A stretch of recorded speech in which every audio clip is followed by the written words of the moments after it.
Hey everyone, welcome to the stream. This is Accounting Nightmare. This is meant to be a chill stream, but this song's amazing. Just gonna enjoy this for a little bit.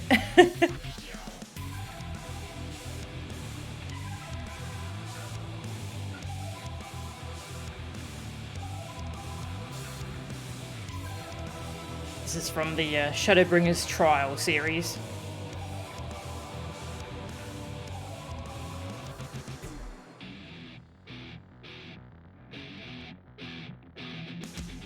Hey Mia, how are ya? Very DMC feeling. Yes, actually. Yeah, it is very DMC, isn't it? Okay. How did your stream go, Mia? Your progression? Unmute that.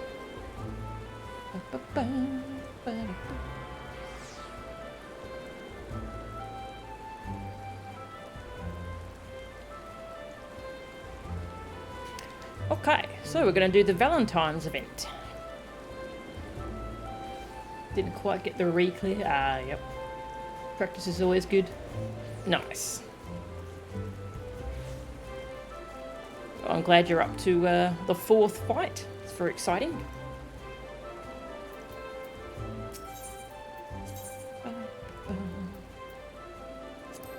Valentine's.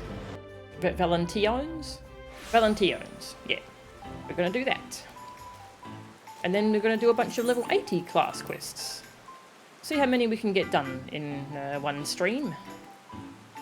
Might do 2 streams of these, just to knock out as many as I can. I've got most of them available. I'm not done leveling Paladin, Dancer, Samurai, or Monk.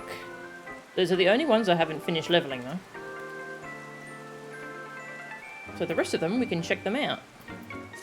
But let's go to Valentine's.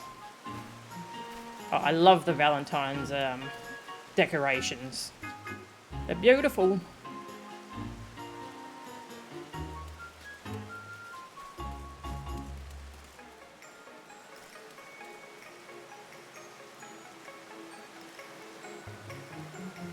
I like this music too.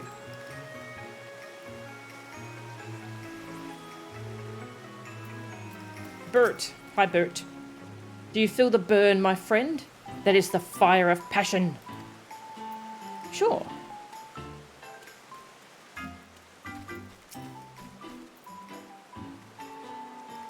Be not shy, my good lady.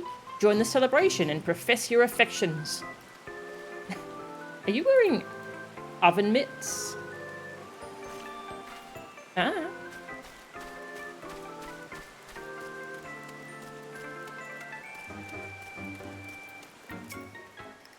Have you found inner peace, good adventurer?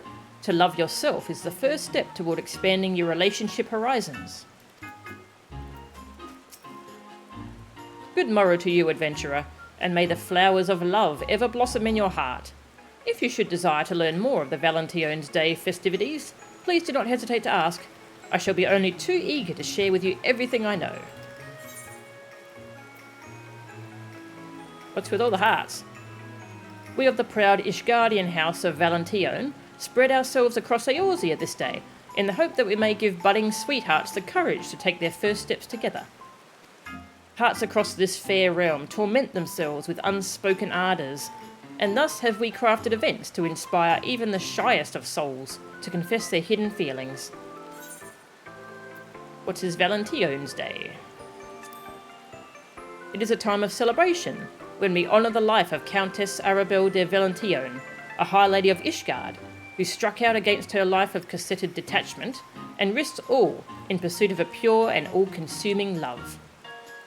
In the years after the Countess's passing, a tradition became established among the Ishgardian populace. Every year at this time would they strive to emulate her passion and her bravery, by plucking up their own courage and bestowing a token of love upon the object of their affections. Who is Lisette de Valentione? Lady Lisette is a direct descendant of Countess Arabelle de Valentione, and her very image, both in beauty and in spirit. Whether it is by her tireless exhortations or simply by her captivating presence, There is none who stokes the fires of passion in Eorzean hearts more than she. Men want her, and women want to be her, and many the other way around. But how can my words do justice to such a light as hers? If you wish to learn more of my lady, pray speak with her yourself. She is ever eager to meet new faces, provided they are willing to submit to her command. But hey, Walken, how are ya? Yeah, we do. Yeah, Valentine's Day. It's not a public holiday here, but yeah, we do celebrate it. Who is Astrid? The Lady Astrid belongs to the newest generation of House Valentione's emissaries. As a relative of Lisette de Valentione, the desire to see others' hearts skip a beat runs in her noble blood. If you would aid this diminutive avatar of love in her efforts to saturate the realm in ardour and affection, then you need but make yourself known to her. Who is Cooper Cup? That sounds like a Moogle. A Moogle who has laboured long in the ways of love, by travelling hither, thither, and even yon, to deliver gifts, missives, and packages to the realm. All in the name of ardour and affection, of course. Many are those who make wishes upon his heart-shaped palm, as they pray for a love to be requited, or for their heart's desire to be realised. He is first and foremost an emissary, however, so should you require a special delivery to a special someone, it is to him you ought turn. Heart-shaped palm, that sounds amazing. If we don't see any Moogles in Cupid outfits, same. Same. The left side of a heart and the right side of a heart. Ah, that's cute. And a mobile. Mobile.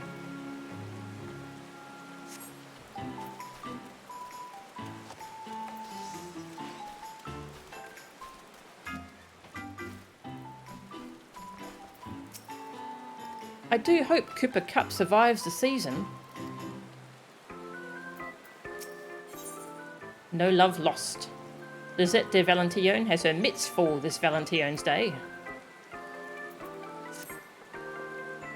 'Tis the season of ardour and affection, and romance is thick upon the air. I, Lisette of House Valentione, entreat you, dearest one, to breathe deep and take love's richness, its cloying, rosy radiance, into your bosom. Alas, every rose has its thorns, and even this fairest of seasons is not without its trials. Indeed, trouble is afoot, and it threatens the hearts of all in this realm. A fellow of ours, a Moogle well versed in the myriad matters of the heart, has found himself in quite the quagmire. The sweet thing of which we speak goes by the name of Cooper Cup, and is an emissary of penned passions and all such billets d'oaks. I'm not sure how to pronounce that, sorry. Valentine's Day is a joyous occasion, but not always so for those who acquit themselves as post-Moogles of the realm. Cooper Cup has his poor paws full, delivering heartwarming missives far and wide, hither and thither. Though he would never admit it, I fear he's at wit's end. But you, benevolent adventurer that you are, can provide precisely what our astute herald requires, oh so desperately. Pray, lend Cooper Cup your talents, and retrieve him from the edge whereupon his wits now teeter so precariously. A working adventurer is a happy adventurer, if I must.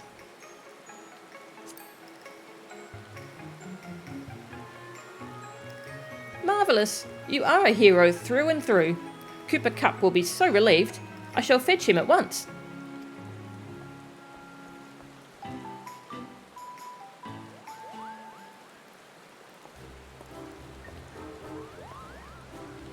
Oh my god, that pom! It's cute! Ah! Why, yours is a face I know well. No introduction necessary, friends, for so renowned are you that I feel as if I have known you all my life. My post-Moogle compatriots speak of your daring-do almost nightly, Kupo. How they will bristle into puffballs when I tell them we are acquainted. Nice. They recognise that I did the post-Moogle stuff. Now then, I hear from Astrid that you would help me in my hour of need, for which I am most grateful. However, it is not the work itself that vexes me, but rather a colleague of mine, a clueless courier, newly inducted into our vocation. Every Valentione's Day, we emissaries are overtaxed, and this season has proven no exception. I had hoped to nip this issue in the bud by petitioning the Deputy Post Moogle for a helping paw or two. He obliged, but has sent someone altogether worthless, an undisciplined tyro. To make matters worse, the daft thing is painfully ignorant in the ways of the heart. You should hear the way she speaks to the clientele. What an ugly gift. Love must be blind, and such nonsense. Left to her own devices, I fear she will ruin Valentione's Day, Kupo. Give the girl the axe, you cry. The impulse is very much with me, I assure you, but I can't rightly turn away the various assistance for which I begged. I would come across as the most wretched ingrate to ever have wings. Yet I haven't the time to train her, let alone the patience. Fret not, our harried herald. You are right to have sought our help, for I have come upon the cleverest of solutions to your predicament. We shall enlist the aid of our doughty adventurer, and House Valentione's very own Astrid, to accompany said callous courier.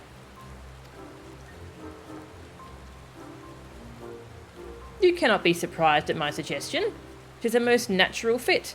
Melchan, so skilled in so many subjects, will teach your assistant the delicate art of the post, while Astrid shall instruct the Moogle in the ways of ardour and adoration.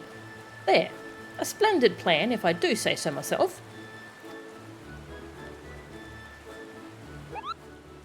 Are you both sure you are up for the task? It isn't too great a bother?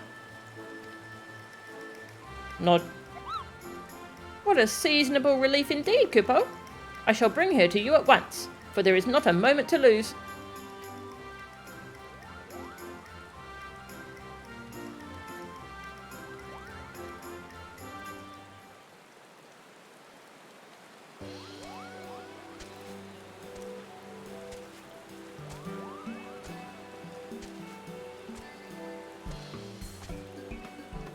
May I introduce to you my fledgling post-Moogle charge, Pukti Pico, and her loyal chocobo, Oh dear, this is rather awkward. I confess your friend's name has slipped my mind, Kupo. Salutations, one and all. As for my chocobo, his name can't have slipped your mind, because he hasn't one. I refer to him simply as my partner dear, or when I'm feeling particularly silly, Bird. Many an acquaintance of mine has attempted to provide him a name or two, but none of them ever stick. Or should I say, I always forget them. In any case, you may call him whatever you like. It makes no difference, least of all to him. Wow. Quack. Yes. Well, be that as it may, I have tasked Pukti Pico with 3 deliveries, all of which I would ask you to join her on. These 2 are to accompany me? Very well. Who am I to turn away whoever you are? Our first stop is the Carpenters' Guild. Bird and I shall await you there.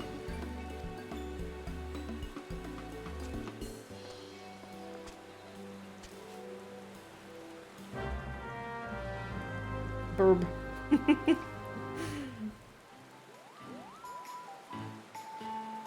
That's a very cute chocobo outfit. I have my own deliveries to attend to, I'm afraid, and cannot see this through to its conclusion. Know that all my thoughts and prayers go with you, though. Best of luck, Kupo. How fortunate Pukti Pico is to be joined by emissaries such as you and Astrid. For what better pair than you and she to teach a poor, benighted post-Moogle the ways of ardour and affection, the pathways of the heart and soul? Sure. Carpenters' Guild. Hey Lauren, how are ya? And congrats on beating DMD mode. Here.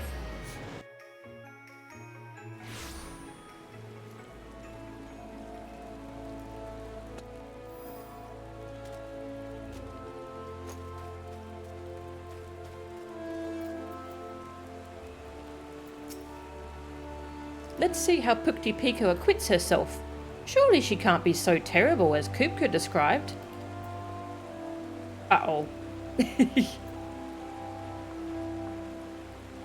DMC5 is fun. I should try it sometime. Maybe one day.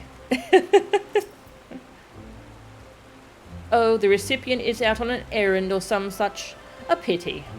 As for the parcel, well, since no one is available to take it, I say we just leave it any old place. There are other assignments to be getting on with, after all. I say, now hold there a moment.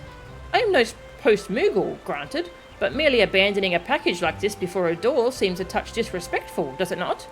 What we have here is a gift, an item crafted with love and care.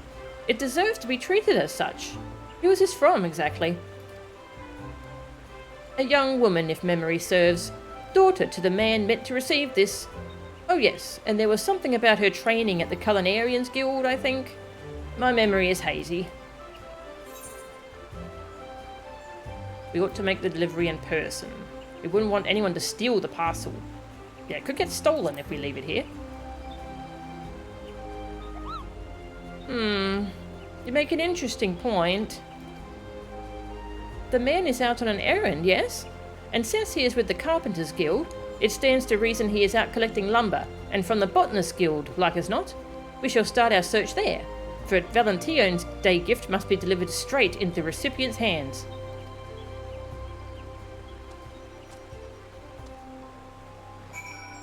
Botanist Guild. Hey, the Grey Man, how are ya? Welcome. Yeah, this Moogle hasn't said Kupo yet, has she? She is pretty sus.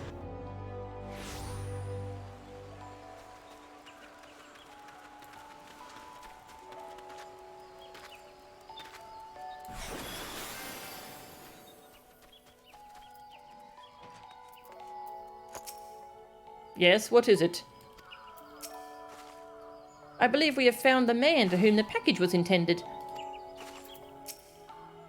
A delivery for you, sir. You weren't at the guild when we came calling, so we took the liberty of tracking you down. Alright, give it here then. Oh, what's all this? Valentione's Day chocolate? Now this is a surprise. My daughter's an apprentice in the Culinarians Guild, you see. I'd heard she'd been selected to make the chocolates for the festivities this year, but I certainly didn't expect to receive any myself. And how wonderful that you did. It is not every day one's daughter is accorded the honour of crafting such a beloved confectionery. She must be quite the culinarian. That she is. My pride and joy, that girl. What a pleasant surprise this package was. Certainly made my day. I can't thank you enough for bringing it all the way out to me like you have. I'll never forget this kindness.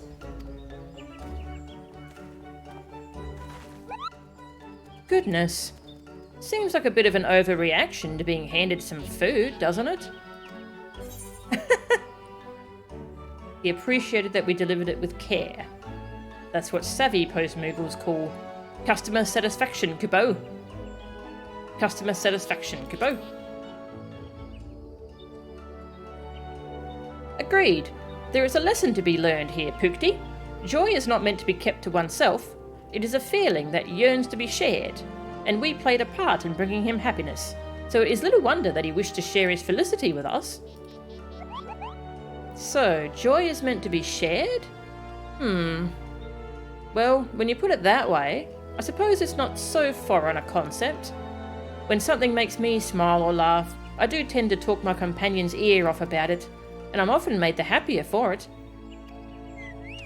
Queer. But enough about that. Time is wasting. Best be off on our next delivery. The recipient awaits at the Whistling Miller by the looks of it.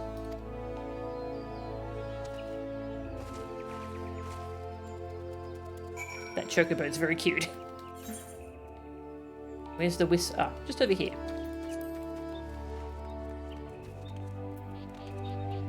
Yeah, I like that the Kupo was part of the customer satisfaction. That's good. I wonder if you get that dialogue option if you haven't done post-Moogle stuff.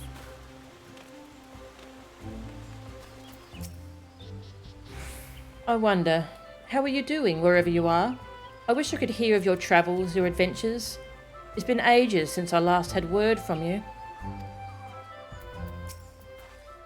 I'm slightly concerned for our fair recipient. She appears to be in a state. Pardon me, but I've a delivery for you, ma'am. For me? Oh, it's from one of my dearest companions. And look what they've sent.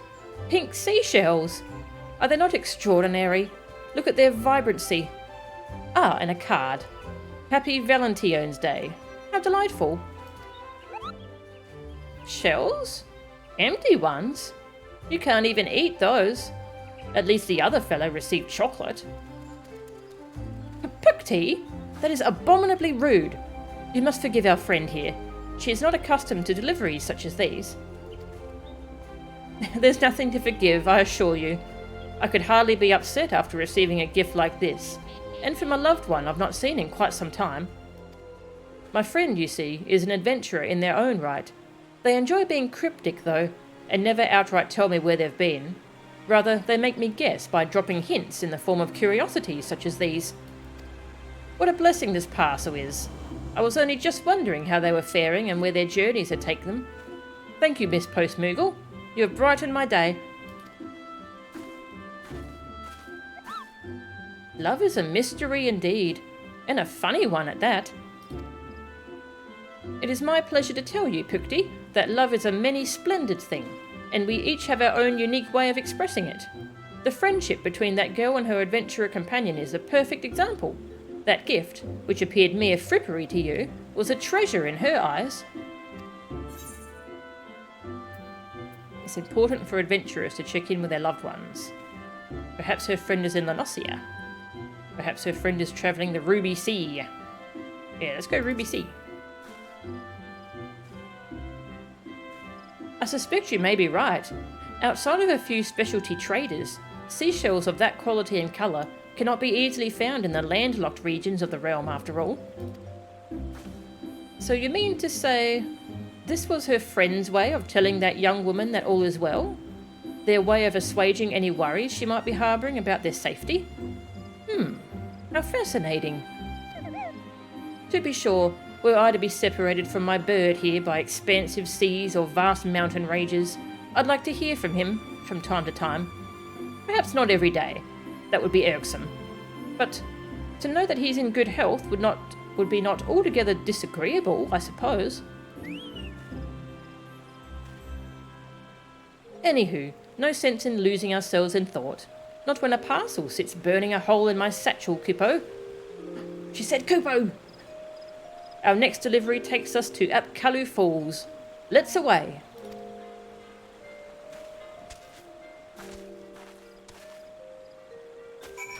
Kupo!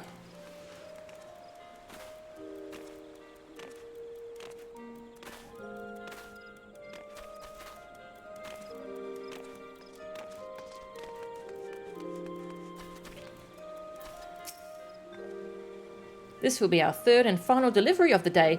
Goodness, I don't know how these Moogles do it. Really, they ought to be here by now. Don't tell me my gift has fallen afoul of bandits on its journey here. Greetings, sir. I have for you here a parcel from one of Uldar's preeminent art dealers, Kupo. At last! Her earrings! They've arrived. Goodness gracious, how stunning they are. This craftsmanship, this meticulous attention to detail. I couldn't have hoped for a better present for my wife. She'll be over the moon to receive them. Her birthday is coming up, you see, and I wanted to ensure her special day is just that. I've even give Kupka Kop's Pom a vigorous pat. I hear tell that one touch is enough to bring a couple happiness for all their years to come. Let us hope so. You did well to bring these all the way out here without a scratch on them, you know. I'd begun to worry that by the time I received them, the poor things would be nothing more than scuffed, dented rocks. You've got a bright future ahead of you in the postal service, friend. Thank you.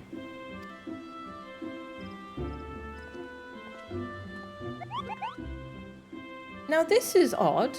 There's a flutter in my chest. A tickle in my stomach, Kupo. Have I taken ill? Or do compliments and words of gratitude always elicit this sort of response? Trust me when I say you are not ill, Pukti. That flutter you feel, those ticklish sensations you described, that is fondness. A form of love, indeed, and it was made manifest by that man's appreciation for what you provided. Oh, so this love nonsense. Why, it isn't nonsense at all, is it? It's quite wonderful, actually. I liken it to that feeling when my bird and I settle down for an afternoon nap in the Twelveswood, when I tuck myself under his wing and we are warmed by the sunlight breaking through the trees.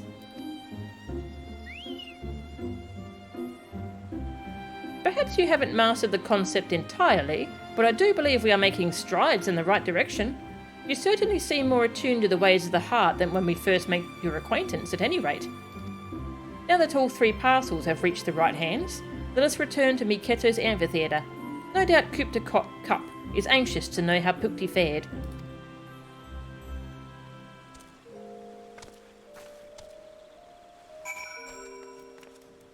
Sounds like indigestion.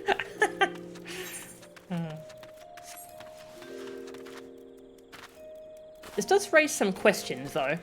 Aren't Moogles supposed to be unseen when they deliver things? Or is it like an exception for Valentine's Day?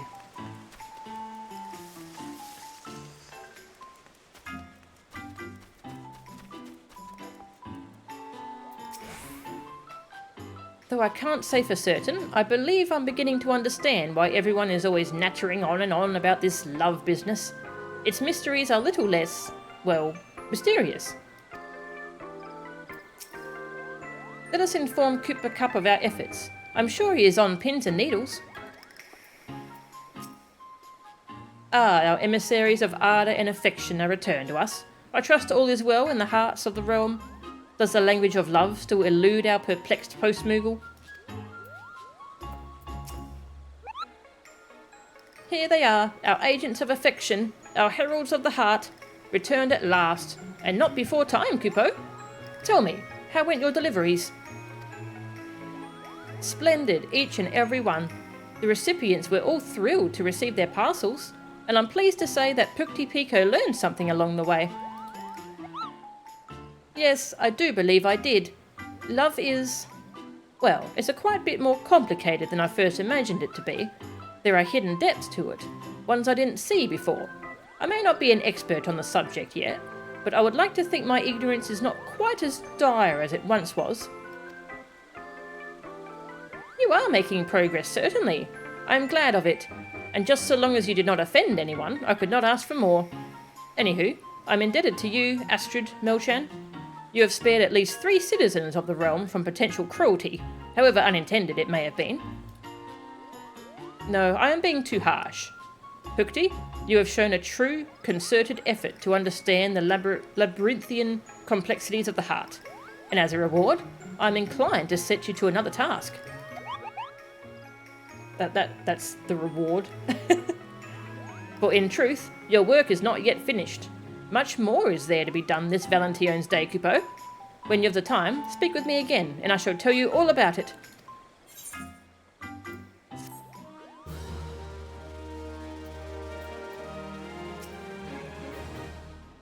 I do believe I'm beginning to understand this whole ardour and affection business.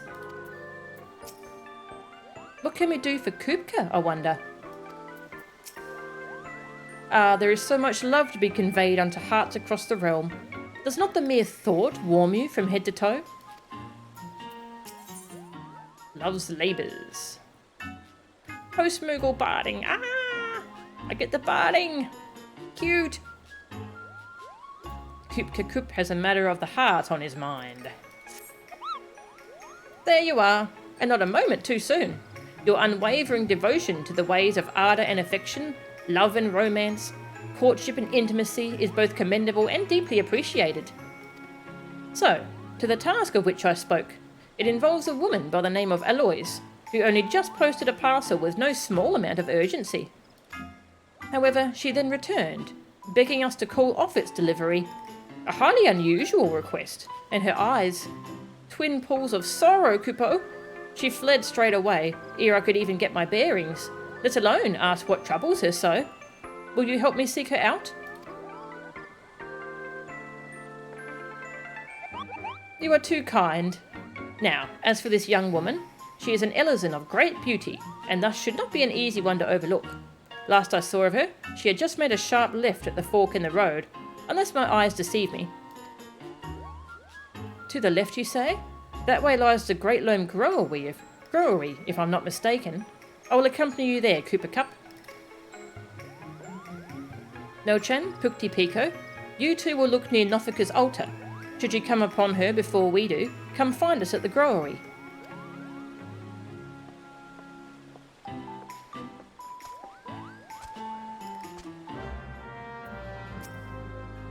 Farewell, adventurer. Do not tarry, for the poor, heart-sick girl is in need of succour only you and yours can provide.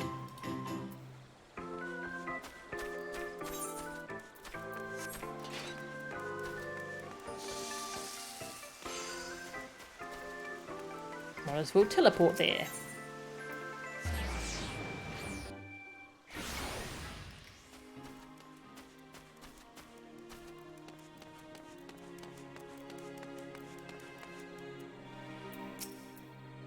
This woman here, could this be Aloys? I'm not much of an aesthete, but I know an Ellison when I see one. Who, me? Yes, I'm Aloys. Why do you ask? Cooper Cup wants to see me, you say? But whatever for? He's beside himself with worry, Kupo. He told us you turned tail and darted off looking dreadfully stricken, downright morose. You can understand his concern, surely. I see. I owe him an apology for worrying him as I have, and an explanation for my frantic flight as well. Kupka's still at Miketo's amphitheatre, correct? I'll go to him at once. Actually, he... Never mind, she's already gone. I suppose I shall go and fetch him then, shall I? Meet us at the amphitheatre, Melchan, and do hurry. We wouldn't want her dashing off again.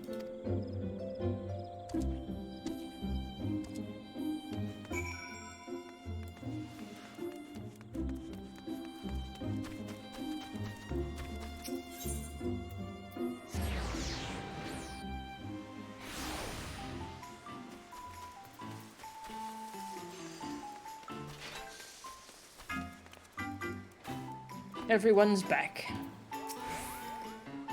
Let us speak to Aloys and find out what upsets her so.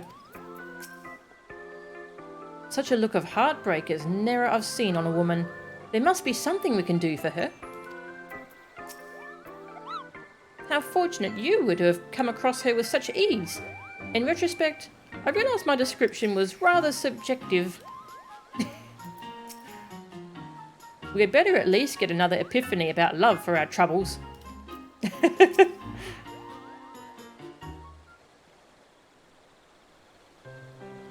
First, let me start by saying how grateful I am that you would think to come and check on me. The truth of the matter is, I've received an offer of marriage. I meant to accept, which is why I came to you initially, Kupka, to see that my reply would be delivered safely. However, as I was writing to tell him yes, I found myself hesitating more than I ought to have been. I began to wonder if I was making a terrible decision, not only for me, but for him as well. The man who seeks my hand is of Ishgardian nobility, and goes by the name Ezolmile.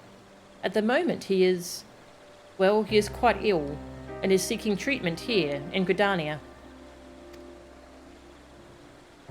Do not misunderstand me. I was overjoyed to hear of his devotion. A life spent with him would be a wonderful thing. But I'm no noble. I'm of the most common stock, no more special than a weed underfoot. I wasn't raised with the aristocratic manners a future wife of his requires. Who am I to marry into nobility? I must destroy my previous missive and pen a new letter, one telling him I can't go through with it. But that one I'll hand deliver. I won't have an emissary of love delivering such ill tidings.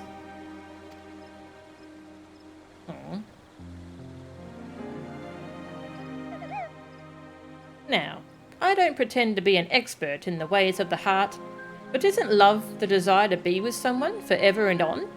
The desire for a trusted partner in this world. Someone with whom you can share your joys and your woes. If you care for him, be with him. Wouldn't it upset you to do anything but? It certainly seems to have. I may not have much experience with this, but I know that were I and my chocobo to be separated, I wouldn't like it. Not one bit. I don't believe giving up is the solution, Kupo. Verily, I myself am of Ishgardian nobility, and can thus speak from a place of authority. Each of our houses has its own traditions. It is our titles that connect us, not our principles. Before making your decision, seek the counsel of your beloved, and learn what his family values. I could not agree more. After all, it is doubts you harbour, not a lack of affection. If you believe his heart to be yours entire, then trust that he will listen to your troubles, that you and he can solve them together. Why not send one more letter? Explain what it is that vexes you. Yes, I see your point. It's unfair of me to hide my feelings like this. He's owed my honesty. But how does one even write such a letter? I wouldn't know where to begin. You should just talk to him. Perhaps you should explain your apprehension about fulfilling your duties as wife to a man of a great house. Make it clear that, should you decide to join his social milieu, you will require time to study, learn and train before you're comfortable. A word of warning, though. To compromise the very woman you are in order to bend to the rigours of nobility may leave you jaded, haggard and altogether infuriated. Thus, I suggest you first inquire as to whether his family is capable of accepting you as you are. Why not simply write down all your worries? I don't fancy myself a poet of passions or what have you, but there's something to be said for getting everything out in the open. All of these ideas have a great deal of merit, and each should be given due consideration. Melchan, what say you? Which of those notions has struck a chord with you? Ask for help adapting to his lifestyle. Make it clear that you won't compromise who you are. Tell him exactly what concerns you. Just tell him what concerns you. Just talk with him.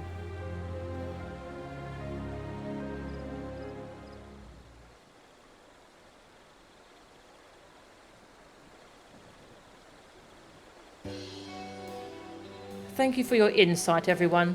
I believe I know what I must do now. Then let us fetch your parchment, quill and ink. Fortunate that you have us, you know, for we emissaries are never far from instruments of the post. Why, I shall even provide you with Valentione's Day-themed stationery.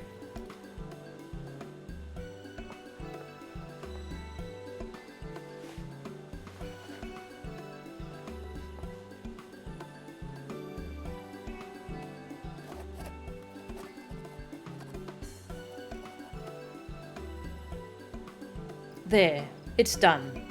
Now all that's left is for him to read it.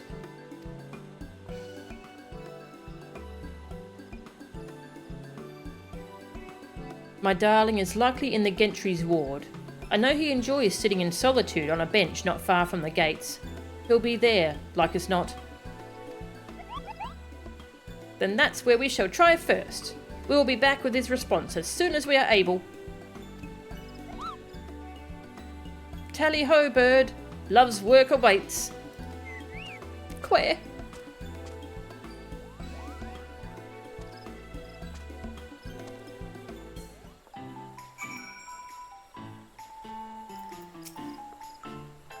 I'm a touch anxious to see how all this unfolds. Keep your tissues close at hand. We may yet be consoling a very distraught woman. Will this be a day of rapturous reconciliations, or of doleful dissolutions? Either way, we are Arda and Affection's most faithful agents, and have a duty to see this through to its conclusion. Oh dear, I'm so fidgety. I just can't sit still for nerves. No, I can't take this any longer. I refuse to stand idly by while my future is decided without me. That does it. I'm going to Gentry's ward this instant. Aloys, you can't... And she's gone. Our duty as emissaries of love and affection demands we see that lovelorn lass through this trying time. I shall meet you at the gates of Gentry's ward.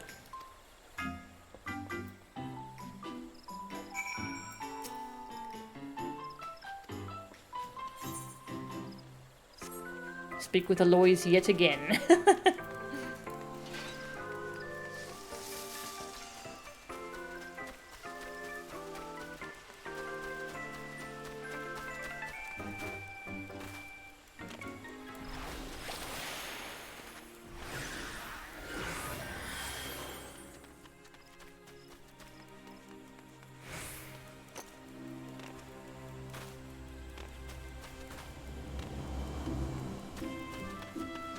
Do you have anything to say now that we did 5.3? Ishtola wrote to me saying she has safely returned. She never writes. What could she have experienced in yonder world that has brought on this change? Aw.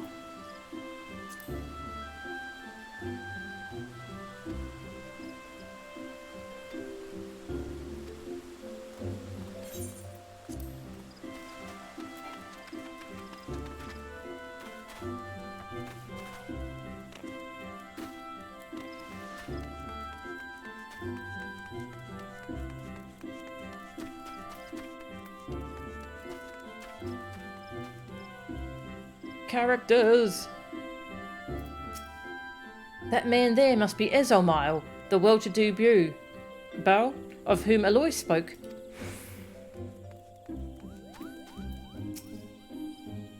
Yes, might I help you? Oh goodness, my tummy's wound itself into one huge knot, Kupo. I must be more nervous than I thought. Melchan, you are good to come, but leave us post Moogles to our work. Rude. Fine.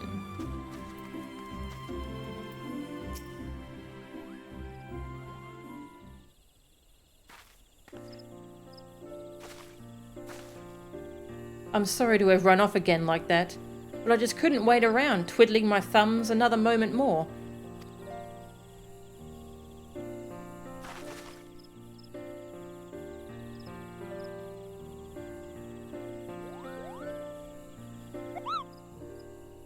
We have a letter for you from one Miss Aloys herself, Kupo. A missive from my love? Thank you kindly, post Moogles.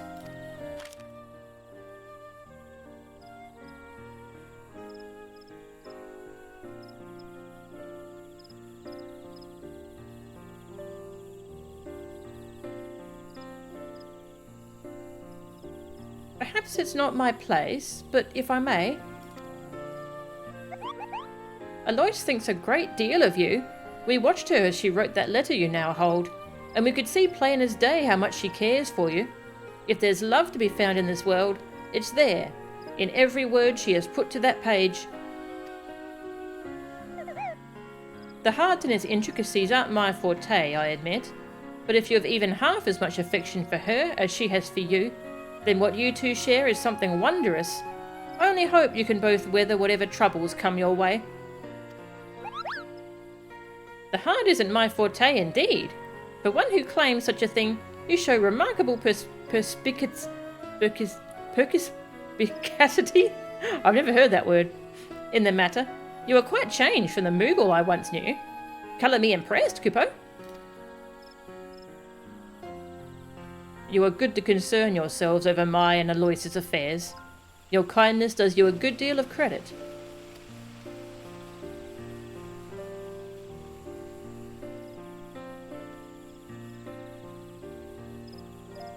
I shall pen my response this instant.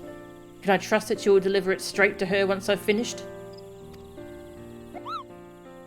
We serve at your pleasure. Your trust is not misplaced in us, good sir.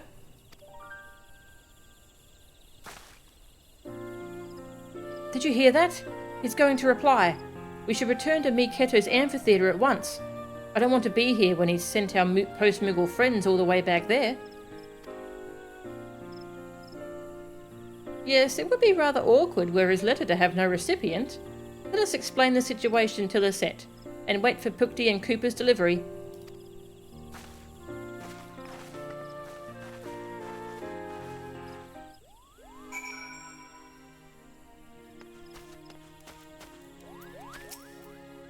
I ought to have parchment and quill around here somewhere. I'm curious to see his reply. Not that I'm the one receiving the letter, or reading it for that matter. Goodness, it's none of my business at all, is it?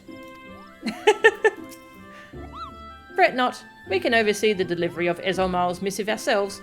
All you need do is wait patiently with the others.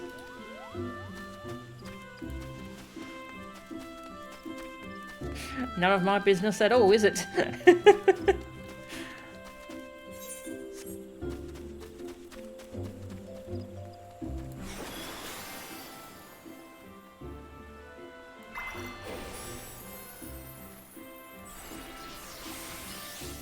Pretty buttons.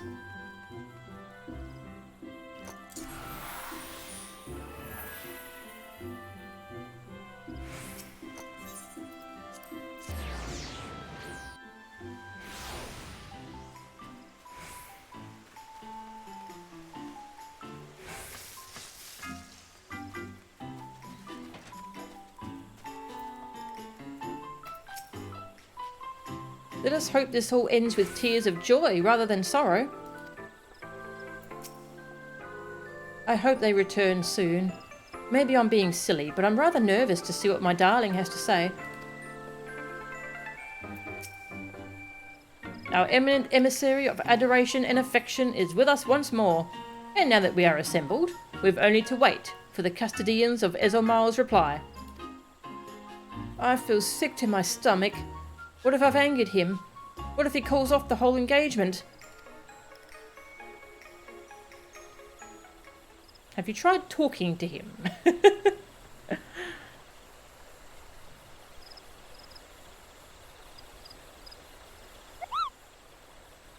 We have returned, and with your beloved's painstakingly penned post in paw.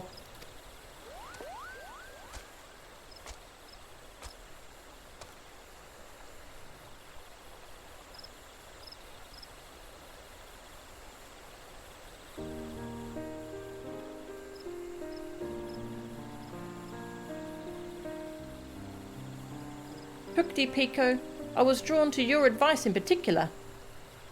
Oh, sorry, that was Alois talking. I wrote down all my worries, concerns, and questions in a clear and concise fashion, and he responded with, well, with some confusion, it seems. Although now, at least, he's aware of what troubles me, and for that he says he is grateful. He's very sweet here, you see. He tells me that together we will go down this list of mine and solve one problem at a time. Where we live and how will be up to us to decide, not his family. I have come to ensure my letter has reached you, and see if you have yet read it. After all, you did the same for me. It would be unkind to not return the favour, no?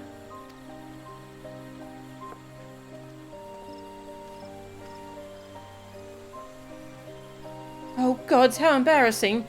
You caught me spying on you, didn't you? You're embarrassed? For what, pray? I found it endearing, my darling. Ah, these companions of yours.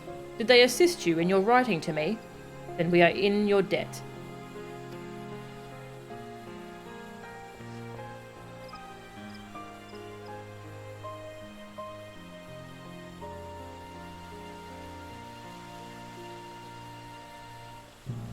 Alois, my love, what say you to tea at the Carline Canopy?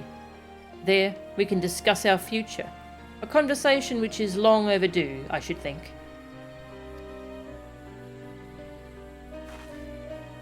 Thank you, my friends. Where would I be without your help? And I promise, yours will be the first invitations we post once we've settled on a day. Aw, they're cute.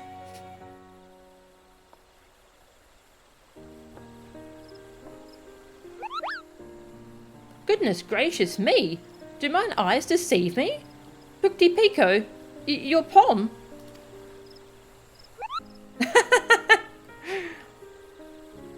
Why, it's adopted the very shape of the season, and is lovely beyond compare, Kupo. And 'tis much of a muchness with mine, or so I flatter myself to think. I can't rightly explain it, but seeing those two together brought a flutter to my chest, a spring to my wings, and the next thing I knew, my pom began to tingle in the most peculiar of ways. It's just such a marvellous thing to know that we had a hand in ushering Ismael and Aloysius' story into its next chapter, and to think it was all performed strictly through the art of the post. Affectionate missives are more than just the silly folderol I assumed them to be. I see now that they show what's in our hearts like nothing else can, and we emissaries are their trusted custodians.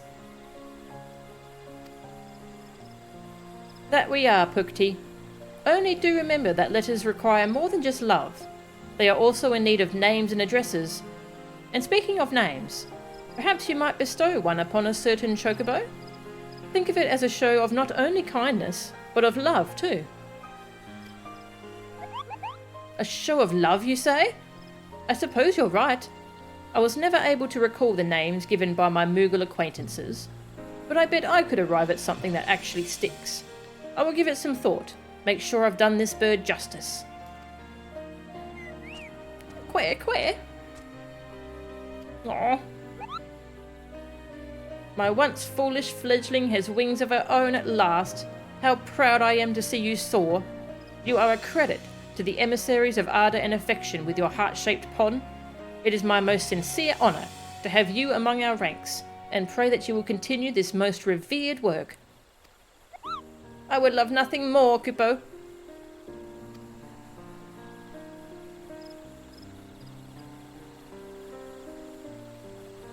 What joy to be blessed with so many couriers, and in this season of sublimity no less. 'Tis heartening indeed to watch our numbers grow and grow, for with so many, we can ensure that ardour and affection accompany all the fair creatures of this realm, wherever their journeys take them.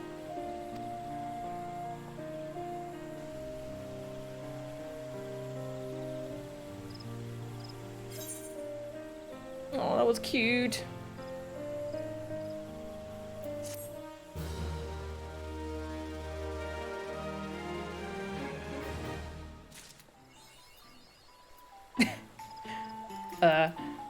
Honorific cabulituditatibus. Is that a word? Or are you making stuff up?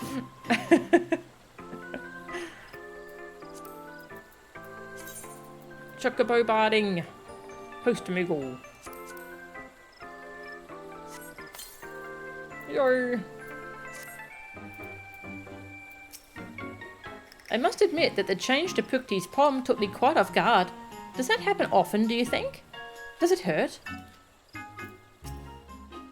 How lovely it is that you taught Pukti Pico the meaning of love. I dare say you find yourself exhilarated and eager for more. Oh, it sounded like she was leading towards something there, but no. Oh, wait. Better letters. Pukti Pico appears to be beset with troubles. We've got a repeatable. I'll do that in a sec. I wanna Google this, see if this is actually a word. Oh, yeah, it's coming up in Google.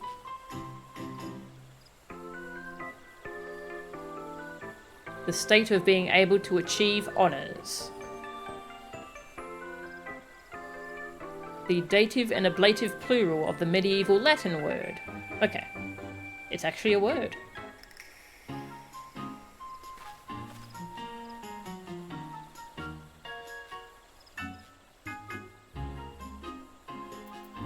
Well, there you go. Let's go slap this barding onto our cute little choco. Then we'll do the repeatable. And then it's probably time for class quests. Hey Nero, you're a cute Leviathan thing. You're very fearsome. Until...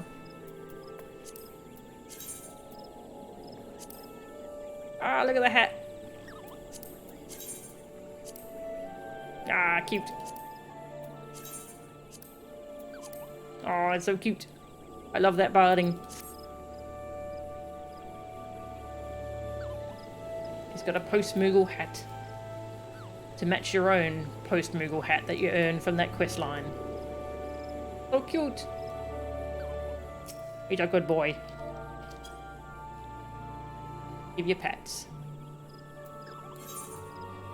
Alright, we'll go do that repeatable quest.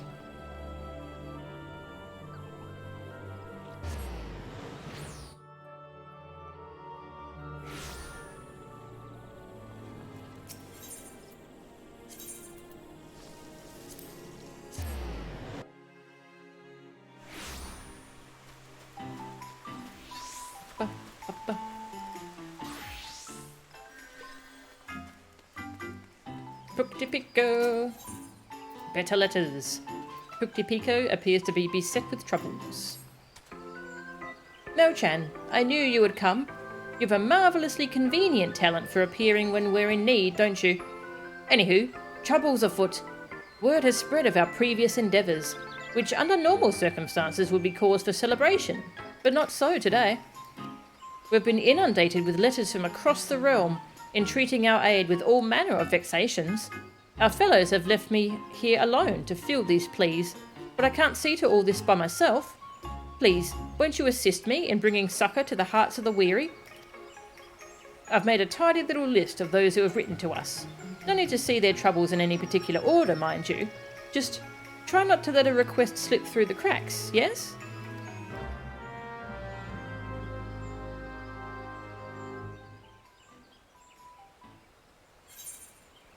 Oh. The Emissary of Penned Passions. The Nameless Adventurer. The Winsome Pajol.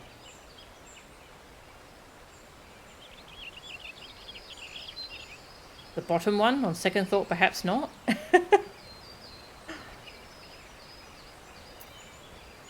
That sounds like that just cancels out. The Emissary of Penned Passions. No, the one above that. The one redolent of bows. Alright.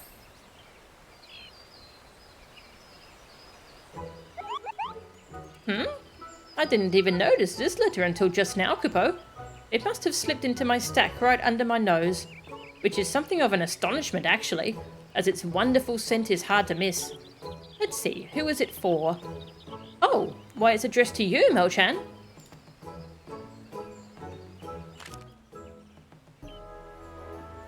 Fairy King! Ah! I know very well the fun you're having right now. Without me. Considering your tendency to be cold and cruel and heartless, it wouldn't surprise me in the least if I were to learn you've forgotten all about me. Why, oh why must I be the one riding you? Your beautiful branch is deserving of much more attention than you deem fit to provide. How mean and terrible and rude you are, sapling! Aw. Oh my, aren't they a sprightly one? I don't know who sent this to you. Suffice it to say that whoever it is will be very displeased if they don't receive a response. Perhaps it's best to pen one now while you're here. So, who shall we make your letter out to? Dearest Titania, fair ruler of the Fae? No. My beautiful branch, fear all.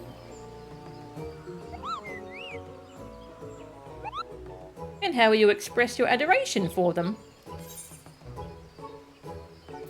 Attach flowers and chocolate.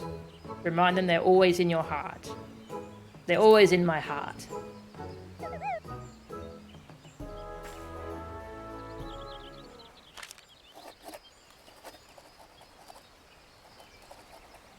Having grovelled sufficiently onto the parchment, you seal your letter to the Fairy King.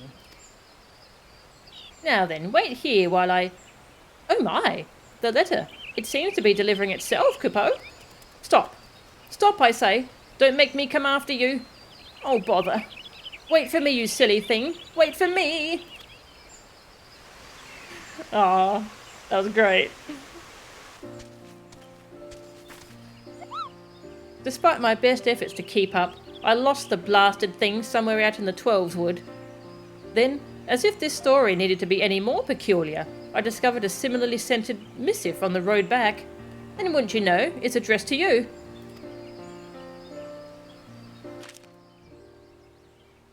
Sweetest sapling, I am positively delighted to receive a message from you. Of that much I can assure you. And only that much. Aw! For as far as the contents of your letter are concerned, I am less than pleased. No, I am putting it too lightly. I am so far from pleased that I find myself incensed, wrathful, furious. You, sapling, should show your lovely branch the affection I so rightly deserve. Rip. Should I try sending them chocolates?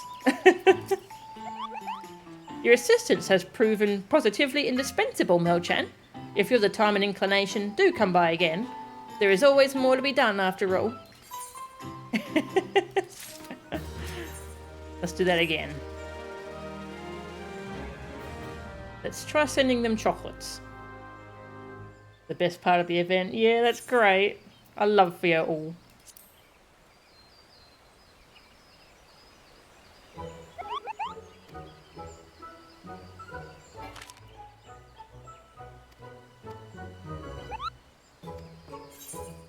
A beautiful branch.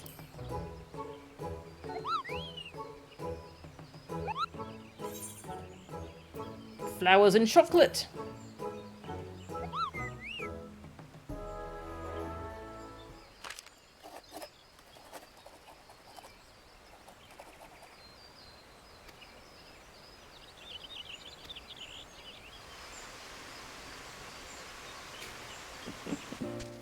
Cold and cruel and heartless.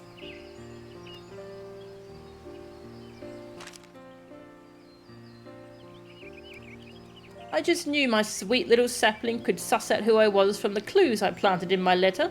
Your affection for me was writ so plainly in your last correspondence. I shall return it here in kind. How could I do less?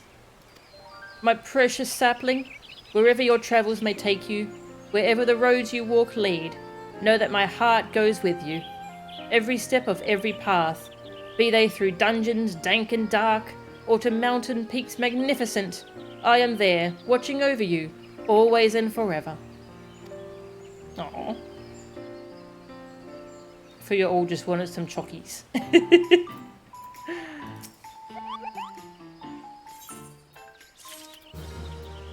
I mean, valid. Back again, I see. The heavy-hearted of the realm will rest easy knowing that you're on the case. Now then, which of these distraught Eorzeans will you assist this time?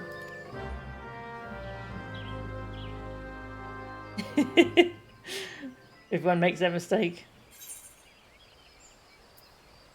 So, second thought, does that just cancel out?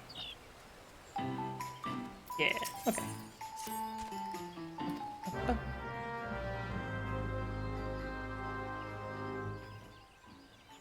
I love how they have characters from later in the story if you've cleared that far. The Emissary of Penned Passions.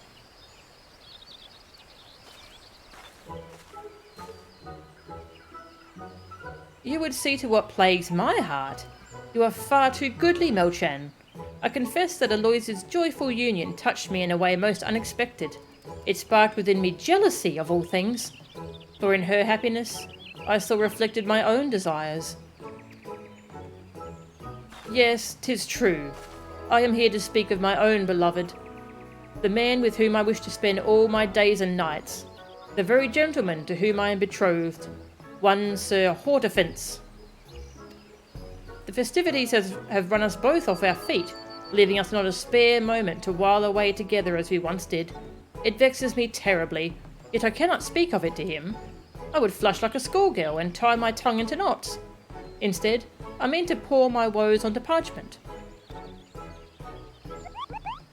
Oh, this explains a great deal. At first I couldn't understand what was upsetting you so, but now it's all clear as crystal to me. Right then, on to this letter. First, what style should she write it in? Fill it with prolix paragraphs and poems, as is her wont.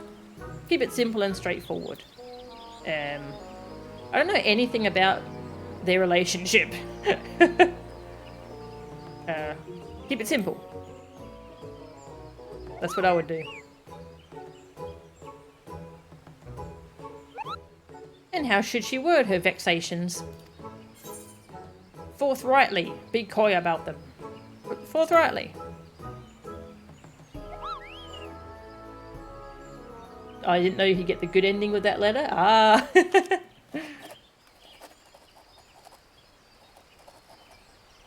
There. 'Tis done.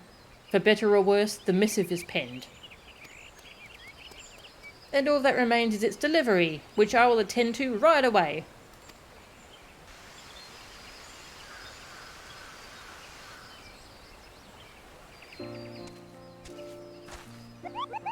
Goodness me! No sooner had Sir Hortefence read your letter than he made a beeline for the nearest door to race to your side, Lisette. It was all I could do to keep him from stampeding through the streets. A small miracle he had the presence of mind to even hold a pen.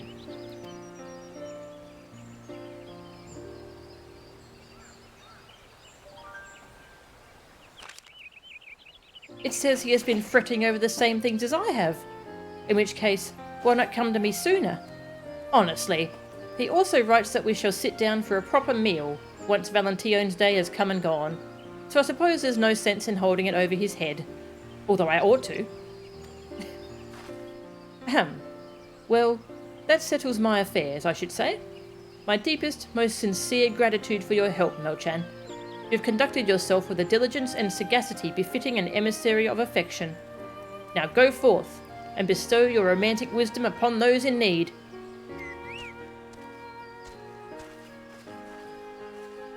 Aww. That seems like it was a good ending.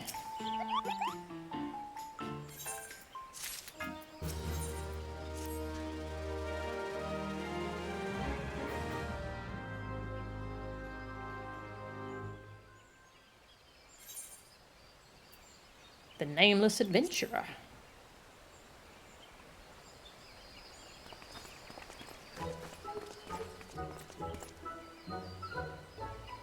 We of the Adventurers Guild seek to post a letter to our guildmaster, Mother Mione. Though we're yet an untrained and unblooded passel of adventurers, it still grieves us tremendously to admit that we sought her aid in a task we bungled not several nights gone. We fear this blunder of ours will lower us in her estimation so abominably that we may never work again. We are determined to set this all to rights, but the question is how? What words will move Mother Mione, so that she will not see us as the lumbering dolts who stepped in it? Oh, that is a pickle. Count yourself lucky, though, for you're in the presence of a renowned adventurer, one who most assuredly understands well the problem you face. So, Melchan, what advice can you impart to our flustered friends? None. I have never made mistakes ever.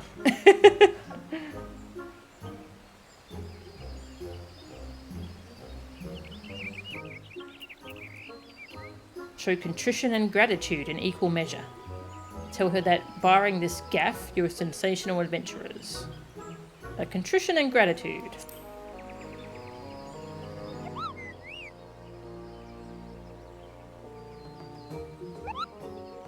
And what would convince this Mother Mione to provide them with more work? That failure is a novice's best learning tool. That you would do anything to make up for your previous mishap. That one. Oh, okay. Sounds like that might have not been the right answer.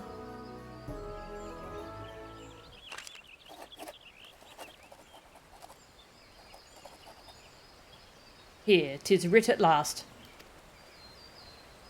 Then I shall see to its safe and expedient delivery.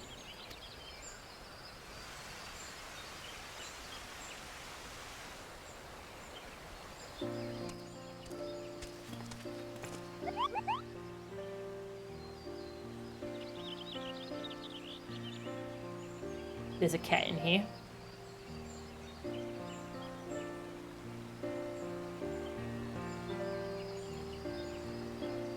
She's got a little toy mousey she's playing with. Aww.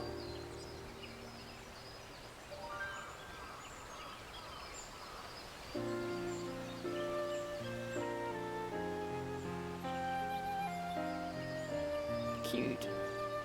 Good content.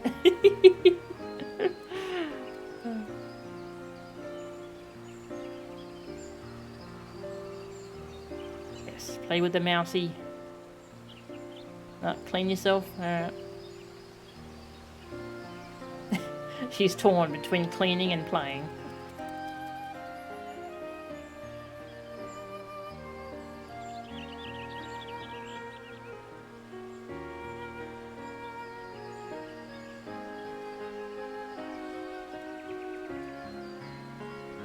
And I think she's done.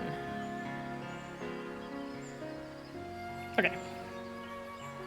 Pardon my tardiness. Mione was kind enough to set out tea for me, and I could hardly refuse such an offer. It warmed my heart to see such munificence. And, now that I reflect on it, such hospitality too is one form of love, isn't it? But I digress. What does Mione write?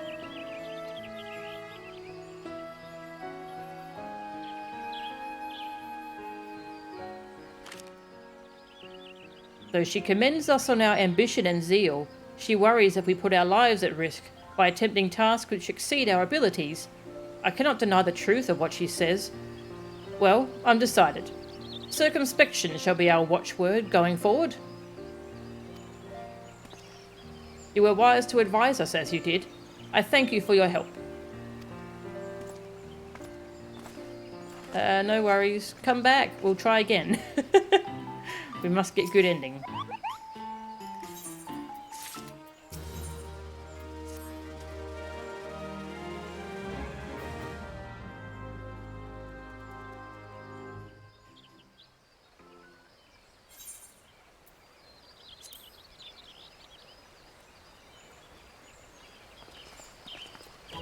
Hi again.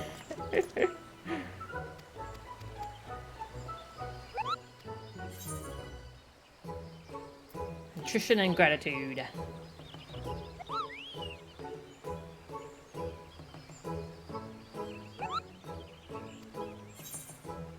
Failure is a novice's best learning tool.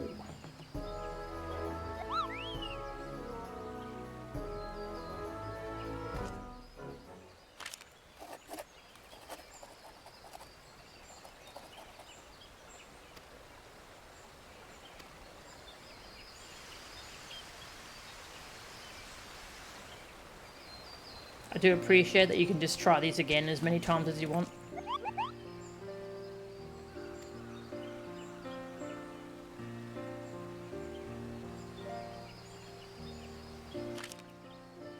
What a relief it is to read this. She has seen how steadfast our convictions to the guild are. By hook or by crook, we shall not disappoint her. I, for one, am afire with determination. Your advice has rung true indeed. Thank you for your wisdom. We shan't forget it.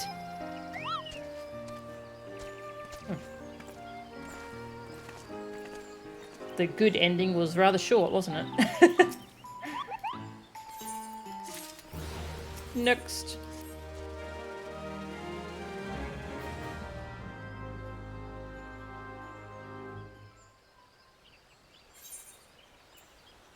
The Winsome Padjol. Which Padjol is this going to be?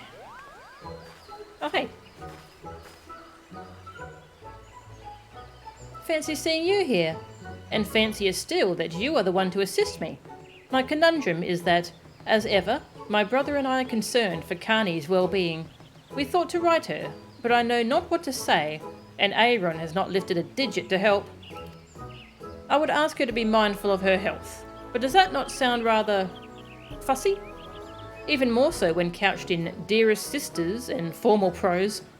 Though I suppose Carney is both formal and fussy herself. What is more, I haven't much practice in the ways of penning properly worded missives. My sister is, as I mentioned, a touch on the fussy side, and holds manner and decorum in high regard. Little doubt that she will read my words with a rather critical eye. You speak of Carney Senna, the eldest seed seer. She is revered among our kind. To think I will soon be delivering a letter to her. What an honour. But enough about me. We're here for Rhea O'Senna. Milchan, how do you think she should go about this? No need to stand on ceremony. Be frank about your concern. Show that you're serious by observing proper letter writing etiquette.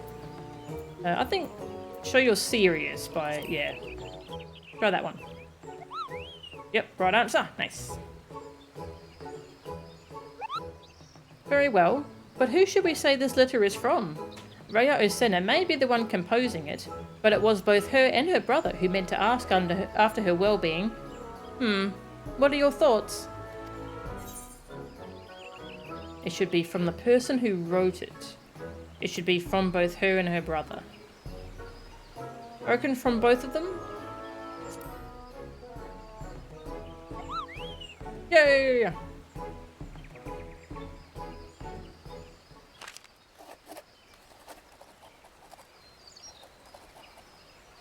There, I've finished.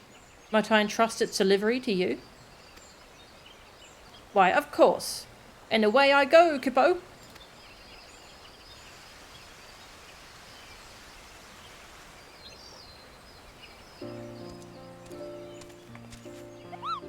The elder seed seer is a wonderful woman, as many have said. She saw how nervous I was and put me at my ease immediately. Your sister is lovely indeed.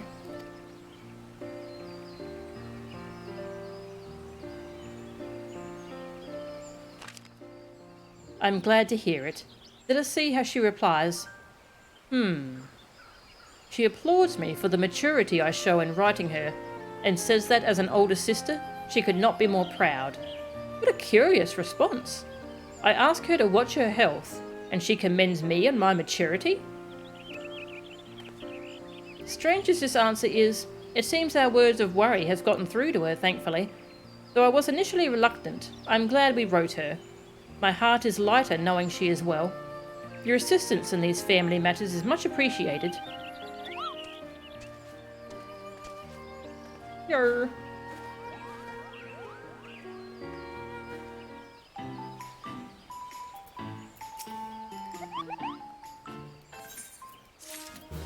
Now there was one more, I think.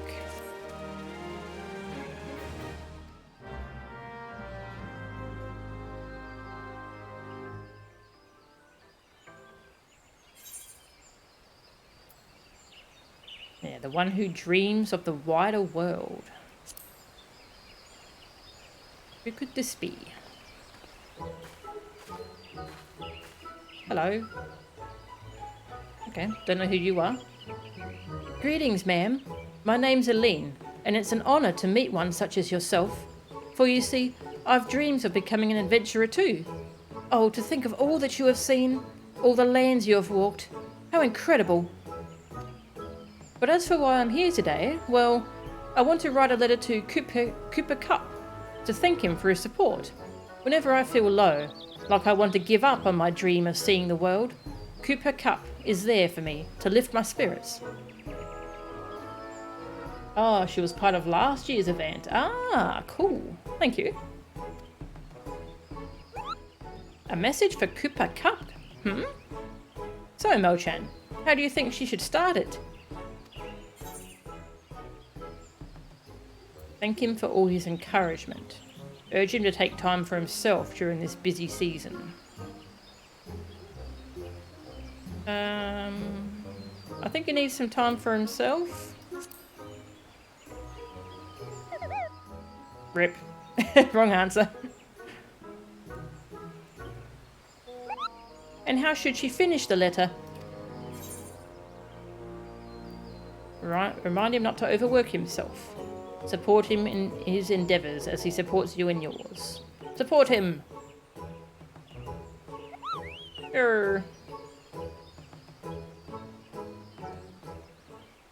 Half right. I've taken your words to heart. I only hope this letter is enough to show Kupka how much he means to me. I'll make sure it reaches the right hands. Or paws, rather.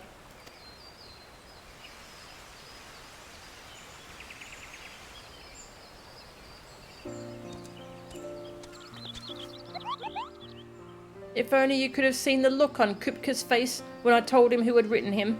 He couldn't stop twirling through the air. It was adorable. But don't tell him I said that. He was so touched, he managed to find time between his many deliveries to craft a reply, which I have here.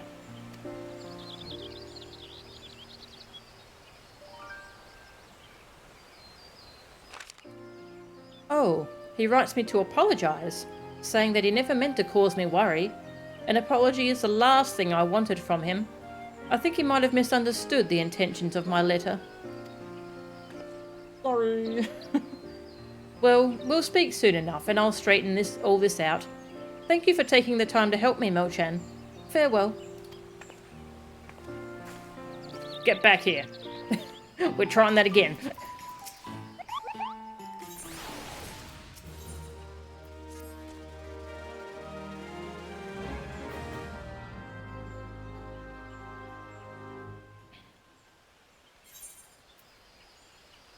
The wider world.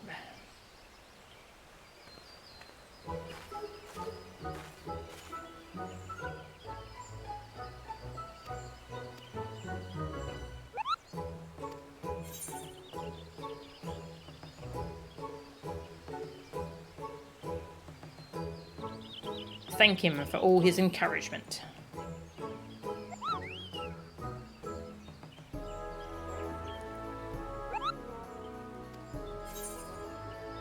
Support him.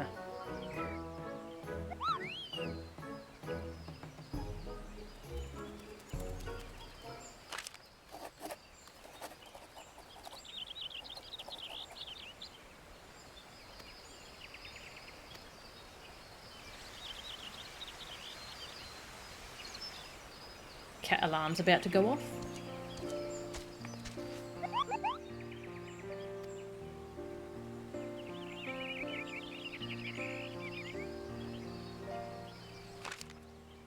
He really was happy to receive my letter, wasn't he?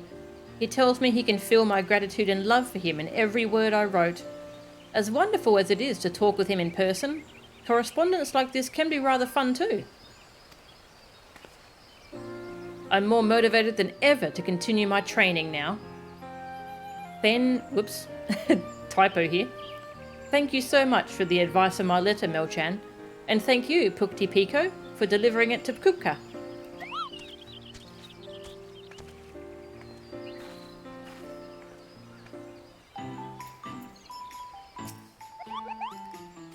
Nice. And that is all of them.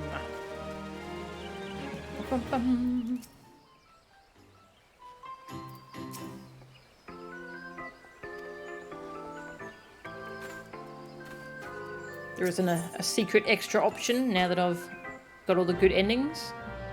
We'll just check.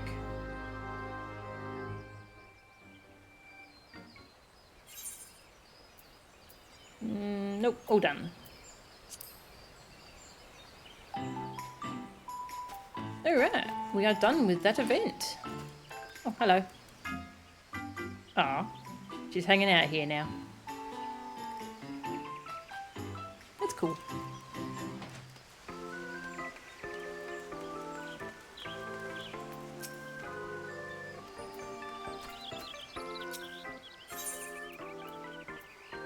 I have so many of these prismatic hearts.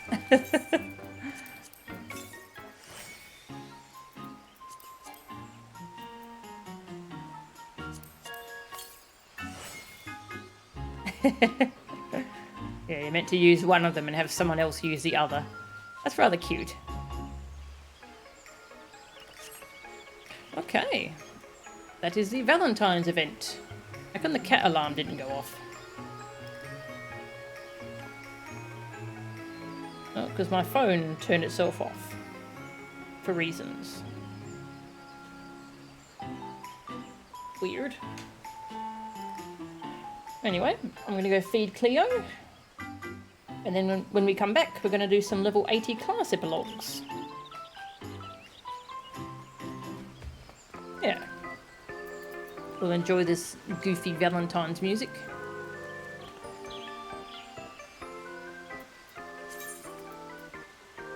Lots of epilogues to do.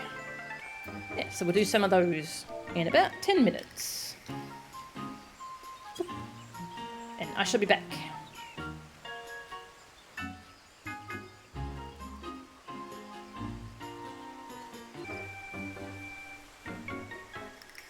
Okay, I'm back. Hello. Alright, so I updated the stream title because now we're moving on to level 80 class epilogues. That Valentine's event was cute. Very cute. I love the little cameo appearance from our beautiful branch. I love them. Alright, class quests. So, I did White Mage, Scholar and Astrologian. That's all the healer's done. There was no Sage quest. I'm pretty sure I went and talked to the character and she didn't have anything for me, so... Let's do some tanks. We can't do Paladin, but we can do Warrior, Dark Knight, and Gunbreaker. Let's go Warrior. And, where do I go for the Warrior quests? I don't remember. And I assume it's still over here at this waterfall. Let's find out.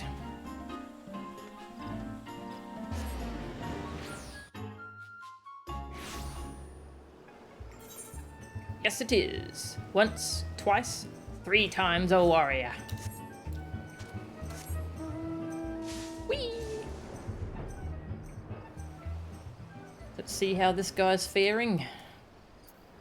Curious Gorge. See if he's lost his warrior mojo again. What ended up happening to his girlfriend? Did she...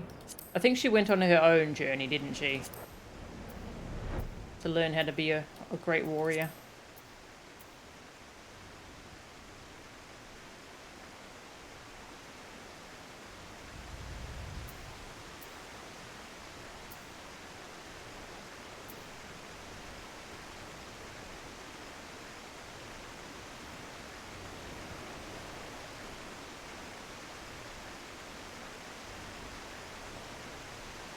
Bum, bum, bum, bum.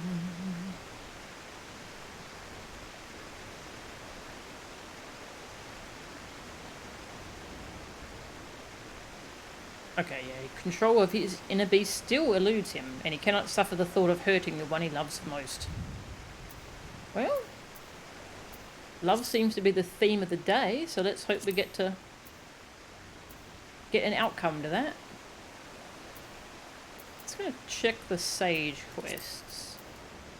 Okay, yeah, there's no message here saying, oh, you have to complete this to get the level 80 quest. No, it's just, Sage is all finished now. Alright. This quest made you feral? Oh, uh-oh. Once, twice, 3 times a warrior. Curious Gorge is training here, but his mind is elsewhere. Oh, Melchan, how long has it been?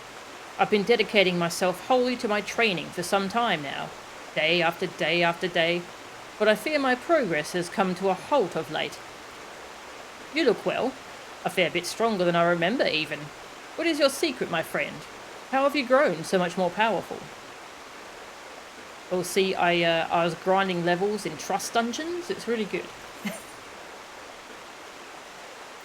I got sucked into this portal and travelled to another world. I went toe-to-toe with this fellow called Dikayo-san. Dikayo-san.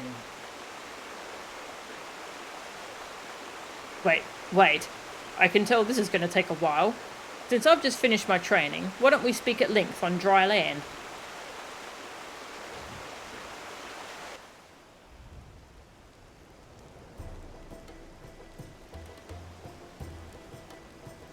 So there are more worlds than this, eh? That's a lot to take in. And this grandson, ye gods. To see the woman you love taken from you before your very eyes. No wonder he struggled so mightily to pick up the pieces of his life. After listening to your tale, I realise what it is I've been missing. The one thing I lack to spur me to even greater heights. 'Tis love! Yes. I sent several missives to Dorgono, you see, but she has yet to respond even once. I've waited patiently, eagerly, but still no word has arrived. Fear has crept into my heart. Has she forgotten me? Has she met another? I cannot rest until I know the reason for her delay. I must know. This is no time for training. Nor can I afford to be patient. Granson's time with his beloved was cut short. Who is to say ours will not be as well? Or worse, if it already has. It is decided. I will purchase passage on the next ship for the Far East, and return to the Azim Steppe with all haste. I'm coming, Dorgono!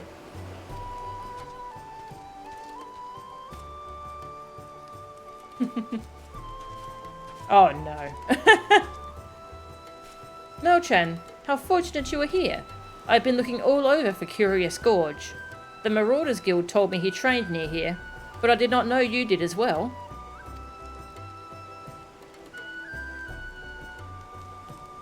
What do you mean he's going to the steppe to see me because I never answered any of his missives? Is this a joke? No matter how many he sent, I would have never responded. Our people have no written tongue. Whatever reached us was probably fed to the goats. Anyway, let us hope that someone informs him of our arrival before he gets on a ship. As for why I have travelled all this way, it was at the behest of my father, who wished to thank you and Curious Gorge personally for fighting on our behalf. I am Loveson of the Keril, and you are Melchan Angora, the Han who stood with my people against the Chagan. But that is not all, for you also helped my youngest daughter gain control over the will of Karash. No words can express the depth of my gratitude to you. You promised not to speak of Karash.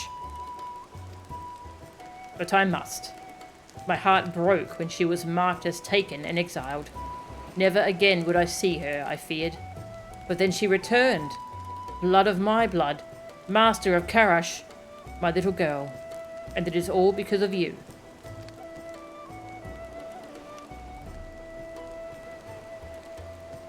In thanks for your deeds, I wish to present to you 30 horses.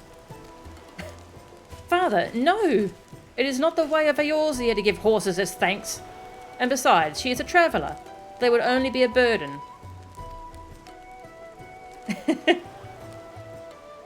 I apologise, Han. Now then, I must also express my gratitude to the others. Warriors of the Maelstrom, were they? I believe I recall the way.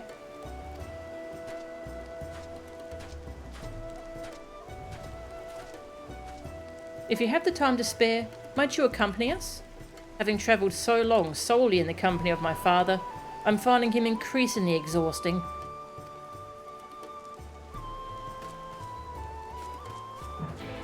Am I not going to go let Curious Gorge know?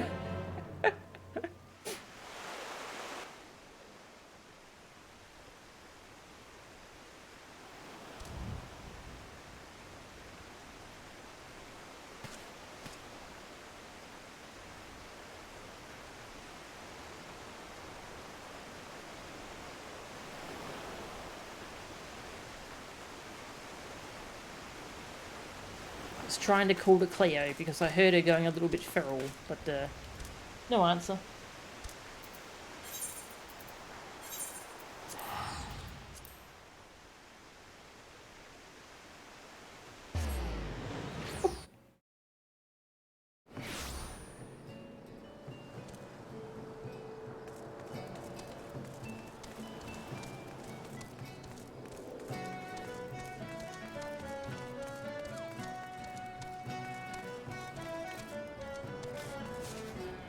Hello. Well do I know how difficult my daughter can be, and so I wish to present you with a gift as an expression of my gratitude. I am told you would have no use for horses, but what about 50 goats? 50 goats! Oh, hello, Cleo. Hello. I heard you going feral.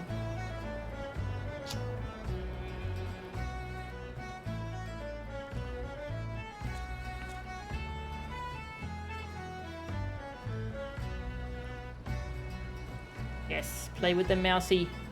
Play with it.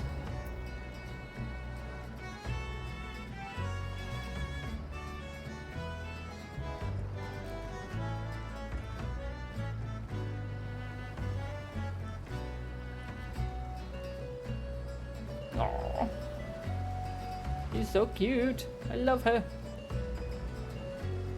Boo. Hello.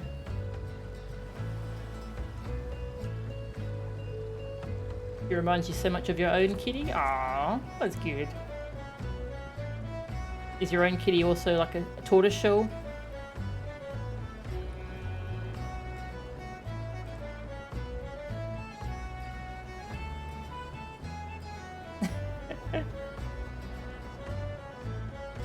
She knocked the mouse out of range.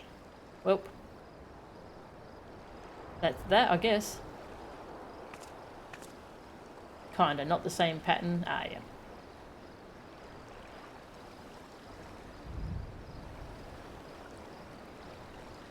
Plays and cuddles and everything strikingly similarly. Oh, cute. That's good. He's a big cat. Hello.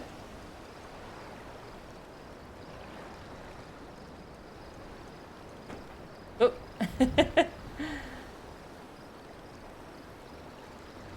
Anyway, we're doing warrior quest.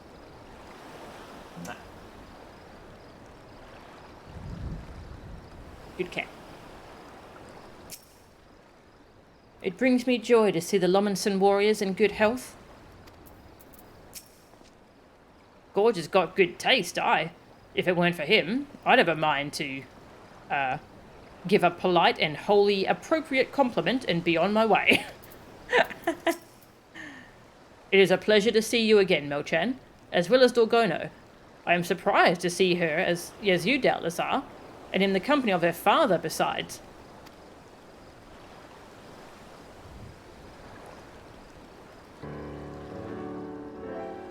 I must insist that you accept a small token of my appreciation. I do not doubt my daughter was quite the handful. No less than 50 goats, I think, should suffice for the imposition. How many goats do you have? 50 goats would be a far greater imposition, father. It really was no bother, sir. A pleasure, honestly. And a regrettably short one at that. So much so that we were hoping we might see her again, so you can imagine our surprise and our delight when you arrived. If not horses or goats, then... Wait. Are you not the leaders of these warriors? Yet you do not carry an axe. Why is this? That is because I cannot. Not since I was defeated by mine own brother in battle. He had succumbed to his inner beast, your Karash, and struck a blow with such ferocity from which I have never fully recovered. But it is well that he did, for I too was enthralled to the beast at the time. Had he not given it his all, countless innocents may have died by my hand. It is not an unfamiliar story. Many a Carol has suffered a grievous injury, which rendered them unable to fight. But I am a boo, a healer, and I can help you to wield your axe once more. This is in your power? I did not think it was possible. It pains me to see a warrior who yet yearns to fight but cannot. Allow me to treat you as repayment for your kindness. Full glad am I to accept. Thank you, sir, thank you. This treatment requires a quantity of shiver moss. While it is not native to your land, I believe a similar type grows here. Let us go and gather some. You lot return to your training for now. I don't know about you, Melchan, but I'm bloody excited.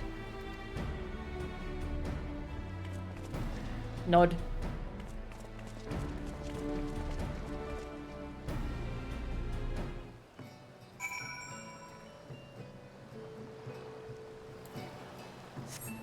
Some moss. Up there. Cleo is gone for now.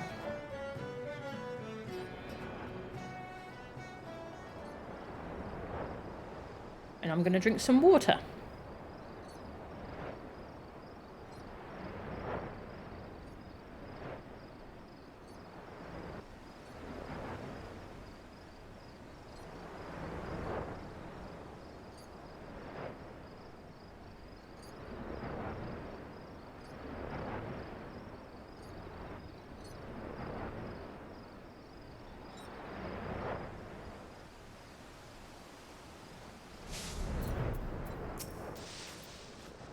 Do you have any siblings, Han?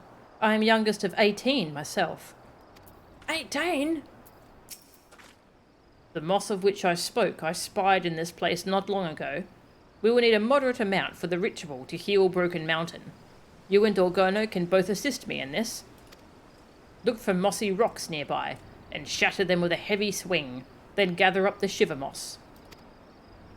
Ah, I remember this game. The marauders were always breaking rocks to hone their skills. This will be easy.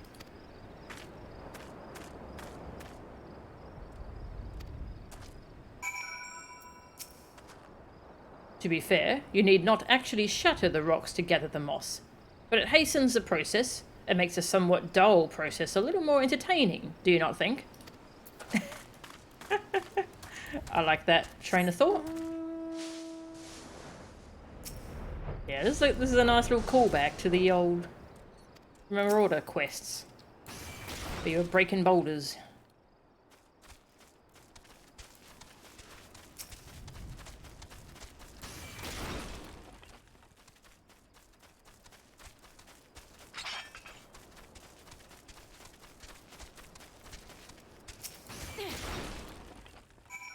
Done.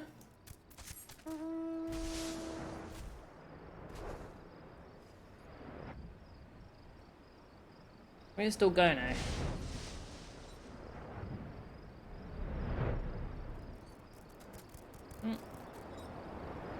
Sometimes you can see the other NPCs hanging around doing things. Can't see her though. You wield your axe with great skill, Han. May I have the shiver moss? No, it's mine. Some moss is not meant to be gathered through gentle scraping, but with a disproportionate display of force.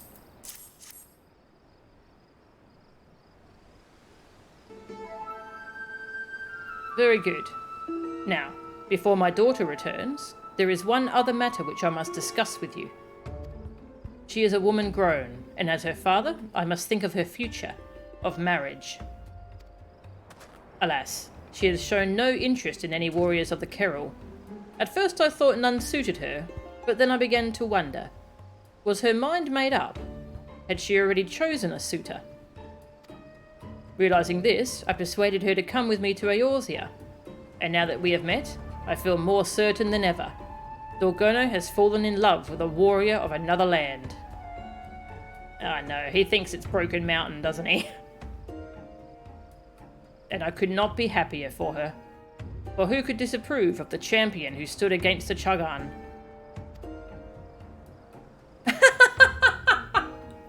Never mind, he thinks it's me. Melchan Angora, Han of the Steppe, I will not oppose the union of you and Dorgono. I offer you my blessing. Aww, that's cute. Every lesbian warrior immediately explodes in agony. Yes. My heart belongs to the sea. Did I mention I'm eternally bonded to someone else? Honestly, I'm not all that keen on the whole institution of marriage. So there's this bloke called Gorge. Don't mind if I do. My heart is someone else's.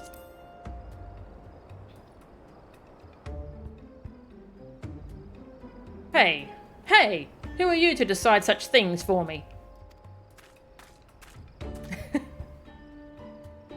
I will not marry Melchan. I have already chosen a suitor, and it is not her.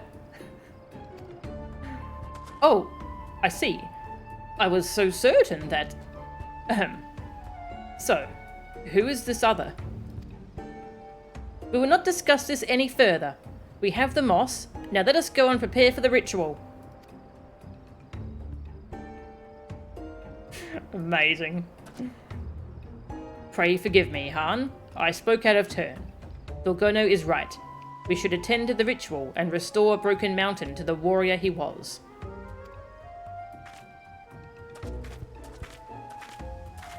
That was great. Oh.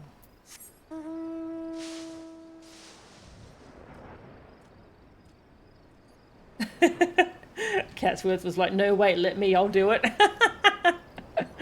Oh, I can imagine her saying that.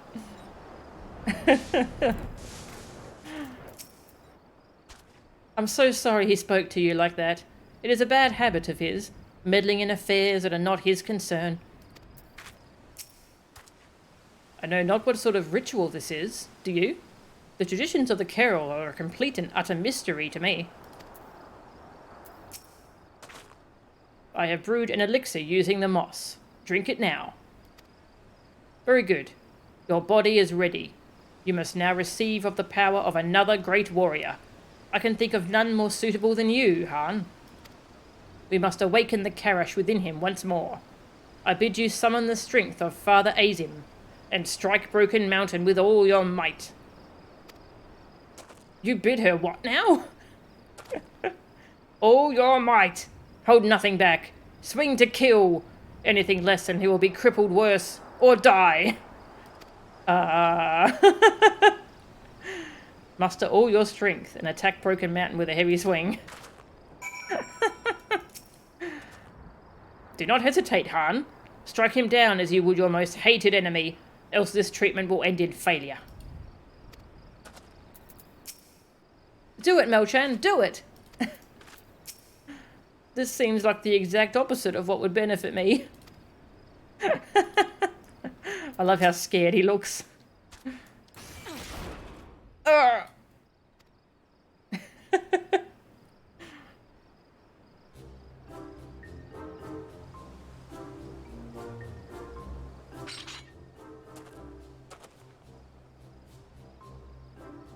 Seven hurls? What is this? This feeling I feel welling up from deep within. This fire, this passion, this rage.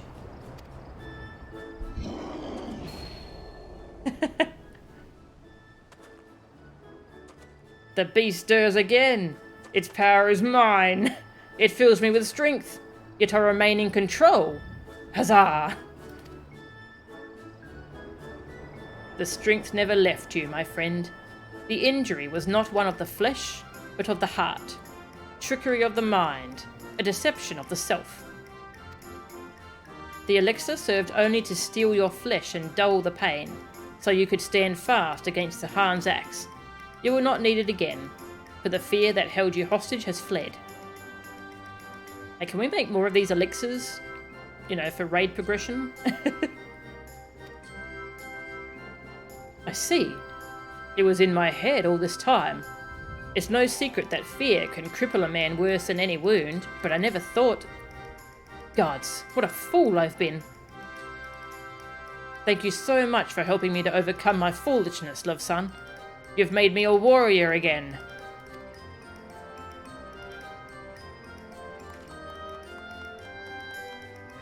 You found us.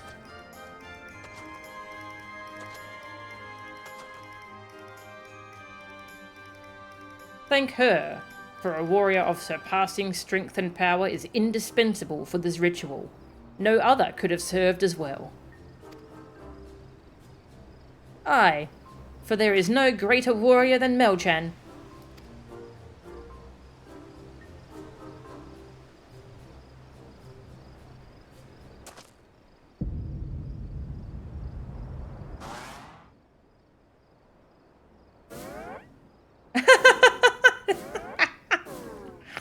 Oh no! Oh, this quiz is amazing.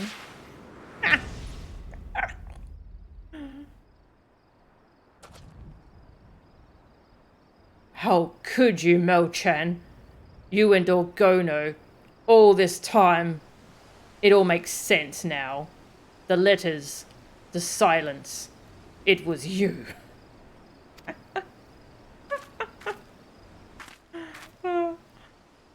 Curious Gorge, what is this nonsense you speak? What's gotten into you? Uh-oh.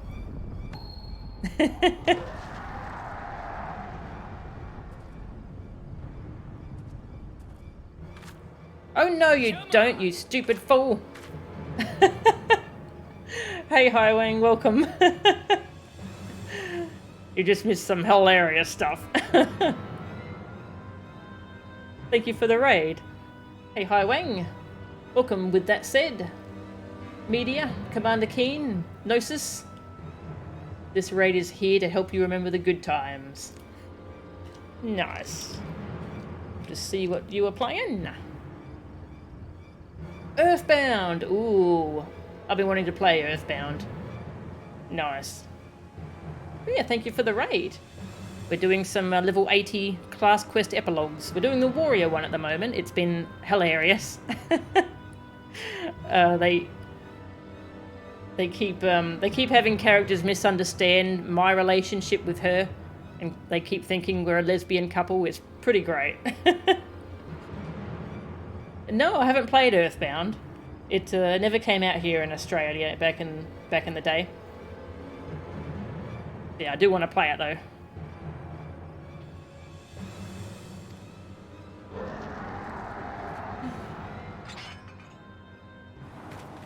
Yes.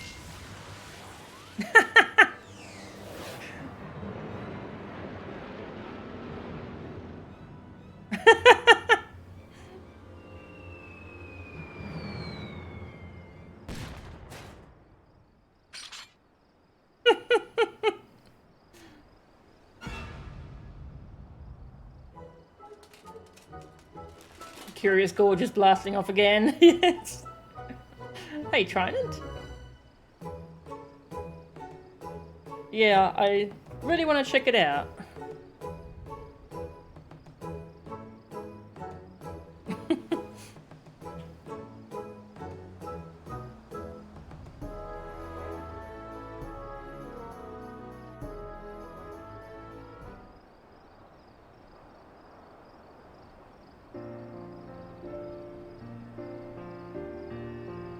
I'm so sorry, everyone.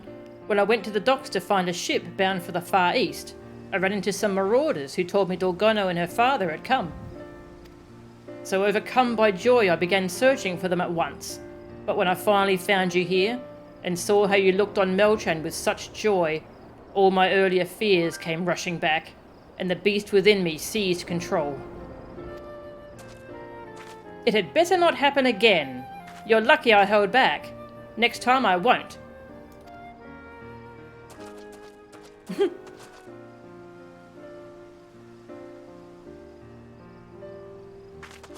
And brother, is it true that you have finally recovered? You are a warrior reborn? Congratulations! It is like a dream come true. Indeed, brother, indeed. At first I struggled to believe it, but it is as Loveson says. I must go and join in the training sessions at once. And do not fear, the beast will not claim me again.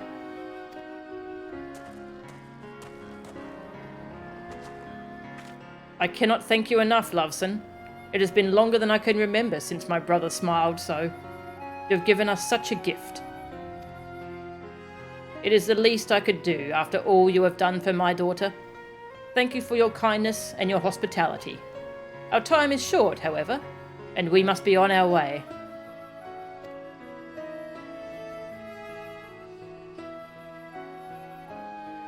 Having said that, Dorgono, I am reminded that you are still young and want for experience.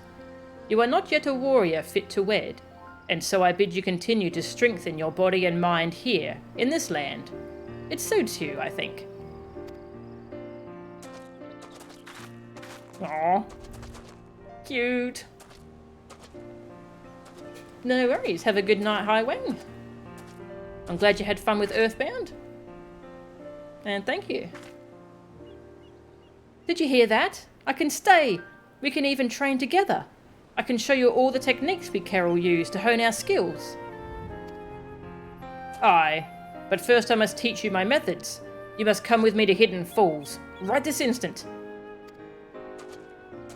You too, Melchan. I've a few final words I wish to say to you there. Aww.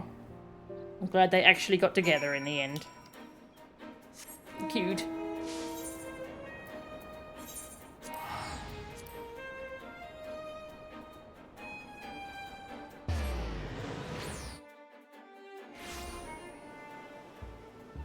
Whee!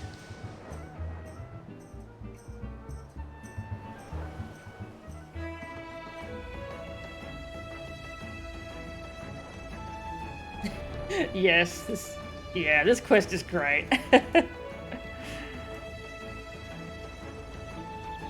What a great ending for the warrior stuff.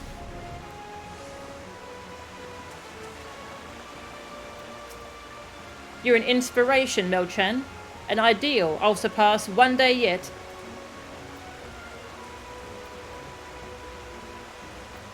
They put cost to their soul in this game? Yep.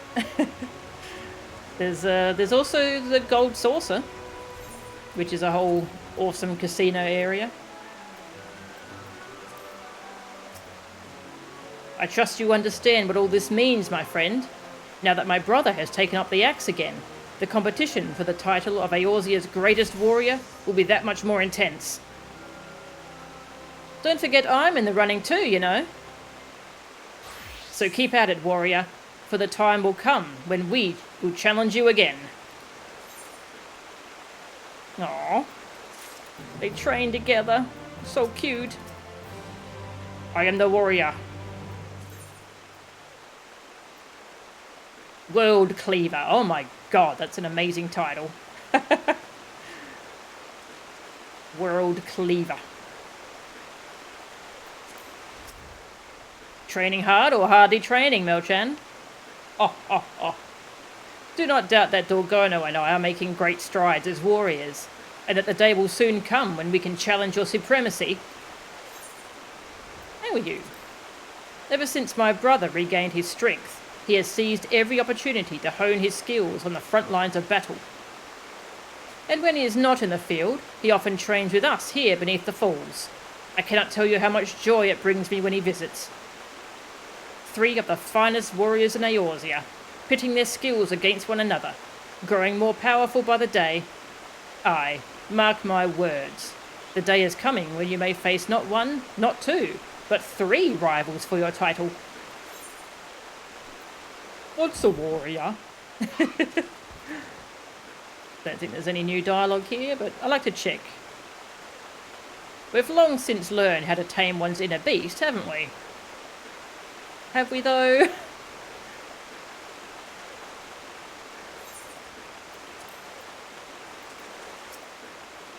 Well, Mertan, our training is as intense as ever, but we'd welcome another axe.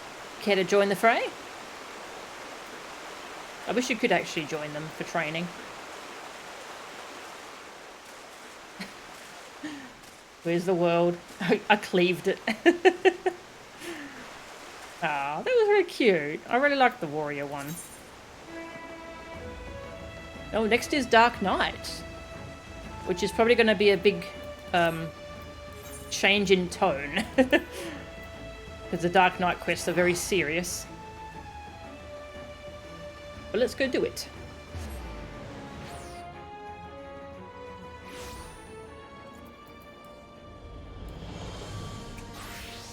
Dark Knight.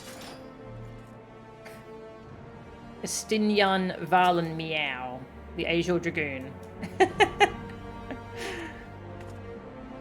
They kind of made a Mikote version of Estinian, but he's wearing glasses. And I don't think he wears glasses, but still, it's good. And they've also got an Emmerich. Nice.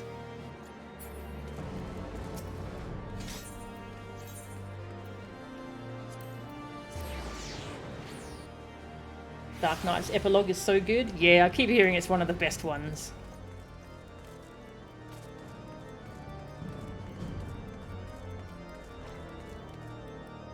Yeah, the Dark Knight quests have...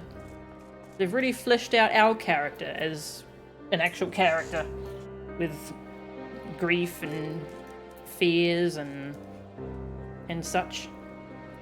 As well as fleshing out these characters. So Riel was thinking about being a conjurer. And Sidurgu is her adoptive father now. And he's our goofy brother. Our closure. They will tell you you are 1 and you are 2. You can choose. Cryptic? Ah, Melchan. It so happens I have a letter for you. But before we talk about that, mind telling me what you've been getting yourself into lately? You and your scions, I mean. I have an inkling, perhaps. Oh yeah, Shadowbringers spoilers, if you haven't played up to Shadowbringers yet. I went and saved another world, as it happens. Had to go and kill a whole host of Sin Eaters. I went and saved another world. Come again? Reflections of the Source? Parallel worlds? Sin Eaters? What in the seven hells are you on about? Something tells me this is only going to make any kind of sense if you walk me through it from the beginning, step by step.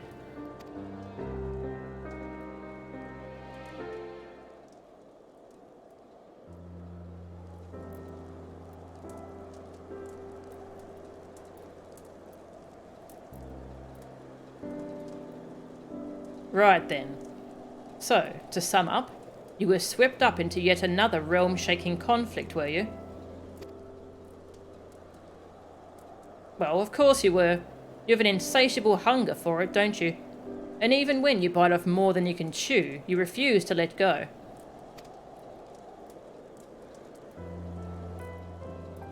What? As if you didn't know. Hells, from the moment I laid eyes on you, I suspected you were a particular blend of impulsive and stubborn. Takes a special kind of bastard to become a Dark Knight, much less a warrior of light, don't you think? You travelled unto a doomed world and pledged your sword to a futile cause. You fought and you fought and you fought, and in the end, you won the day. Though I know it wasn't without loss, without sacrifice. Victories like that are always bought with blood. But you and your comrades paid that price all the same. That faraway land and her people live on, because you all were willing to fight to the bitter end, because you were too stubborn to die.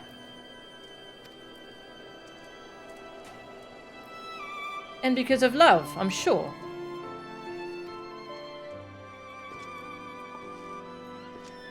Being grim and dark will only get you so far, don't you remember? It's like the Moogles, like Sir Umpung himself said. The flame in the abyss, the love you bear for the ones you hold most dear. That is the source of true strength. Melchan could have never made it this far if her heart wasn't filled to the brim with love.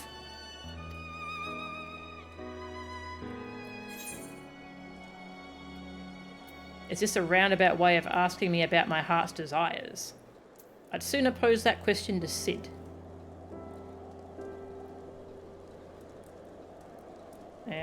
I want both of these answers. A TV show out of order? Yes. Yeah, this game, it is... I like to describe it as a TV show with a whole bunch of different seasons.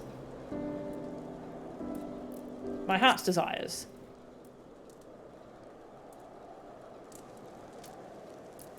Let's not say we did, eh? I'm sure that Thancred fellow you mentioned would provide a far more meaningful and interesting response. Having to look after the reincarnation of his surrogate daughter is certainly... Though I suppose, on some level, I can relate.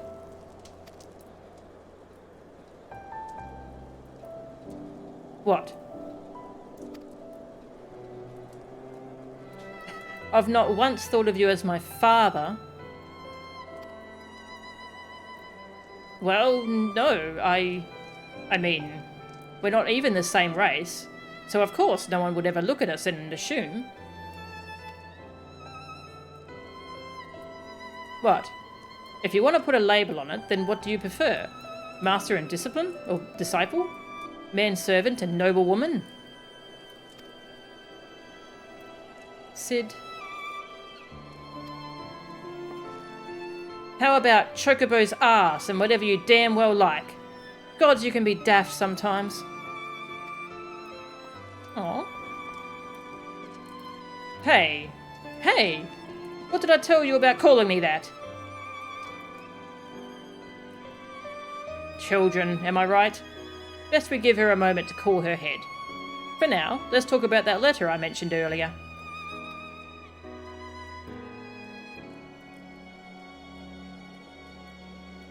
It's addressed to you, but who penned it I cannot say. It was delivered to me by a young woman of the Broom. Looney, I believe her name was. Said she'd seen us with you out and about in Ishgard before, and reckoned that if she'd left it with us, you'd eventually be around to pick it up. Before you ask, no, I have not taken a peek, so its contents remain a complete and utter mystery to me. As for the sender, you have to pester Lunny at the Holy Stables if you want to know more. Now, if you'll excuse me, I have an angry girl to mollify.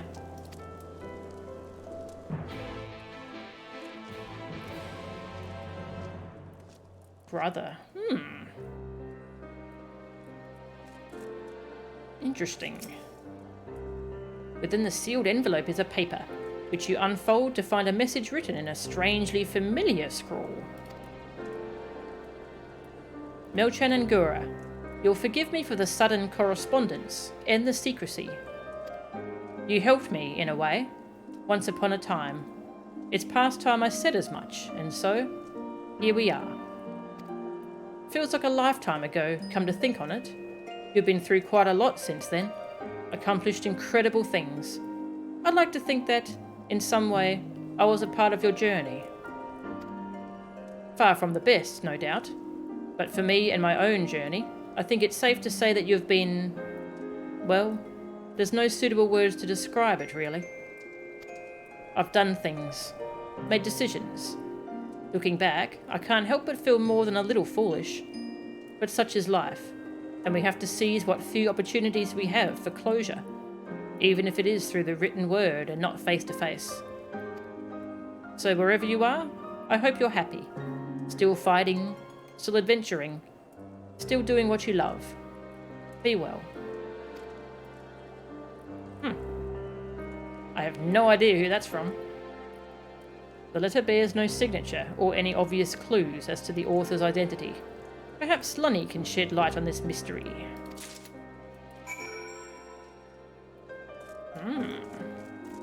Okay. Go to the stables.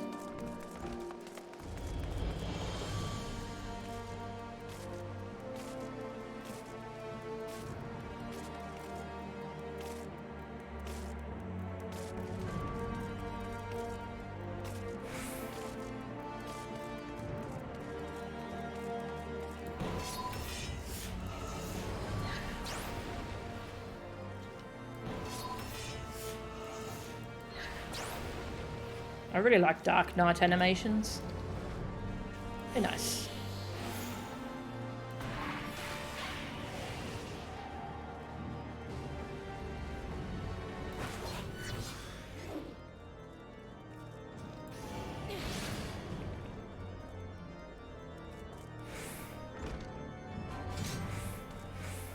Hello.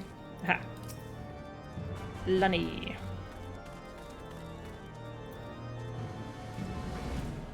It's you! It's really you! Melchan and Gora, my hero! Honestly, I never thought I'd get to see you again, much less speak with you. Oh, I'm sorry. You probably don't remember me at all, do you? I'm not surprised. All in a day's work, I suppose. Saving silly little fools like me. Oh, was she the one we saved right back at the start of the Dark Knight stuff? Yeah. And it was so long ago when you rescued me from those temple knights who were trying to take me away from my grandmother. I still remember it like it was yesterday, though. You swinging that great big sword of yours, bellowing all kinds of terrible threats, and sending them running. I'm sure some might say you overdid it, but thanks to you, my grandmother and I never heard from that lot again. And ever since Sir Emmerich and his allies came into power, we've had a lot less of that trouble all over. But, let me guess, you didn't come all this way just to see me, did you? The letter, leaving everyone at a loss as to who could have penned it. Unsigned letter. Casually wielding, yep, dark energies. The letter, huh? I thought so. It wasn't me who wrote it, I can tell you that much. I got it from a knight I befriended after tending to his chocobo a couple of times. Sir Patronade. He said it was to be delivered to the hero of the Scions, a peerless warrior with 1,000 victories to her name. After he described your features in detail, it all fell into place, and since I was certain you'd eventually pay a visit to your friends, I offered to take it to them. Anyway, he's the one you need to talk to if you're after the sender. Maybe check the congregation? I mean, that's where knights congregate, I presume?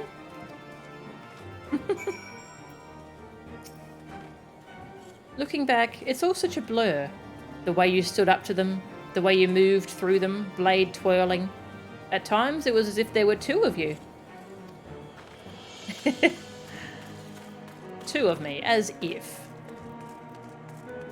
I have a spell that conjures my dark side to fight alongside me.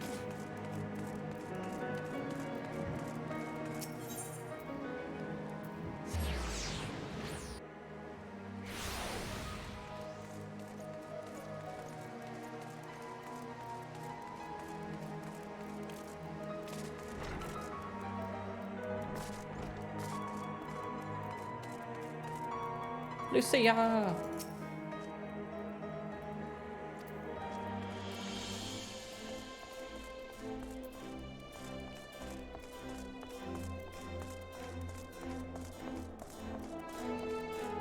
Yeah, fun to think about how every time Frey spoke in those quests it was actually me, yeah.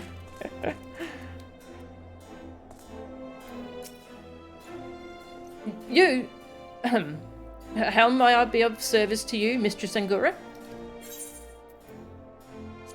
Letter. The letter! Oh, what a relief it is to see that it arrived unmolested. It was entrusted to me by Orella of Rauga's Reach. After the battle at the Gimlet Dark, I spent a few nights there, you see.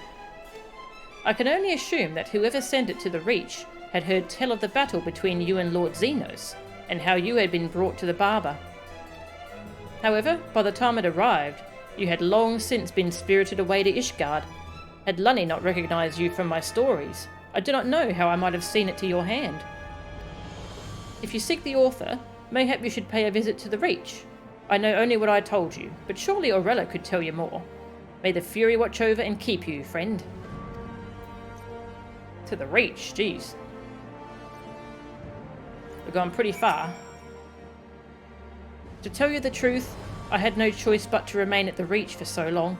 An old wound that never quite healed, you see, from when Specula Imperatoris fell. I'd ask if you remembered pulling me from the rubble, but I'm afraid you'll say no. I remember, though. Gods bless you, Mistress Angora. Oh, I remember you. You didn't have a name at the time. You were just Ishgardian Knight, I think. But I remember. I remember.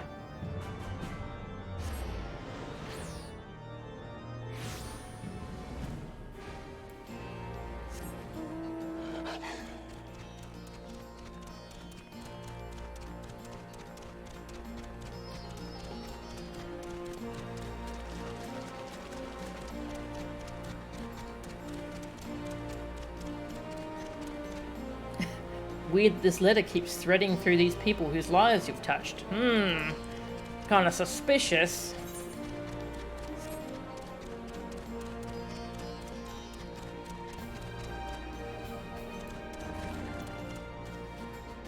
A thick ledger.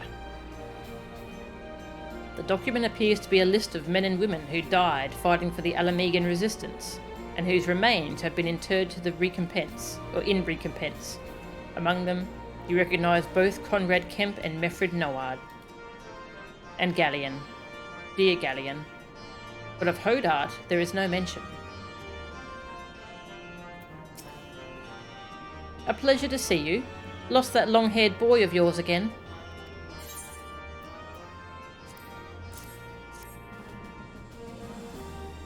This is about the letter, is it? It came with a shipment of supplies from Little Alamigo, as I recall. Really sending me everywhere, hey? Hey, Kalishtar, welcome. We're doing the Dark Knight finale.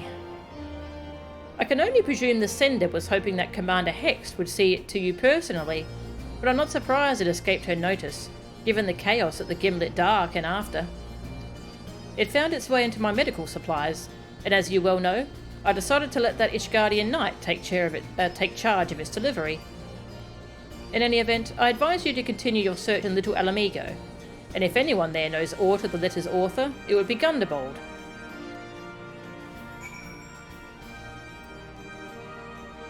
No worries. Well, thank you for dropping in and saying hi.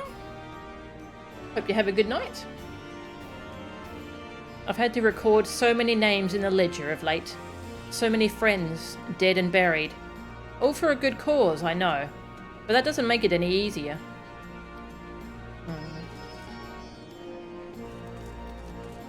I wonder, is Lise here at the moment? Wouldn't mind saying hi. Arenvold! Hello. So they're back. Every one of them. I never doubted for a moment that they'd wake up again, but it's wonderful news nonetheless. Now, I'd love nothing more than to rush back to see them, but I can't well abandon my duties here. Alphino would understand. But we'll meet again very soon, I promise you, and there'll be plenty of tales to trade.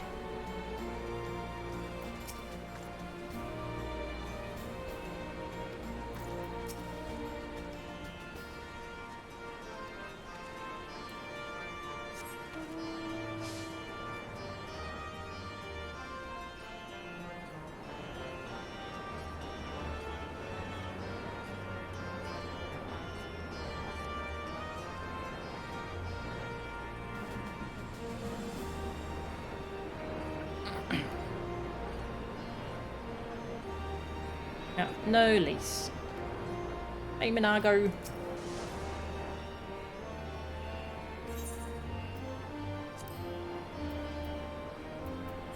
To Little Alamigo.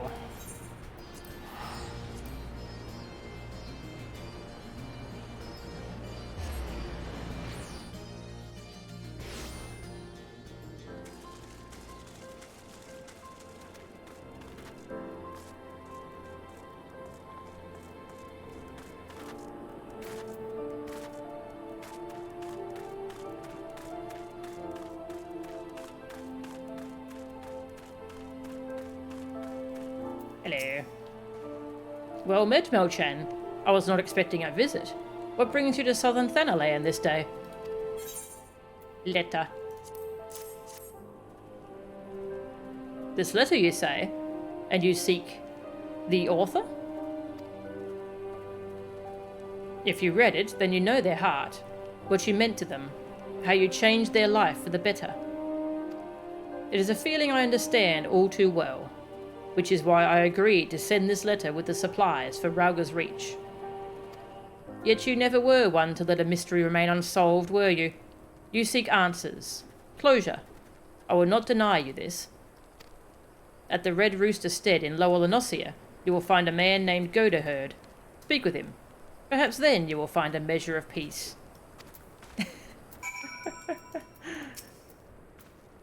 There was a time when I feared for you, divided as you were.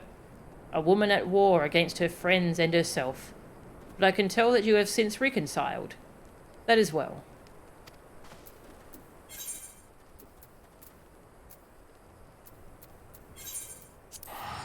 We were just in that area for the warrior quest.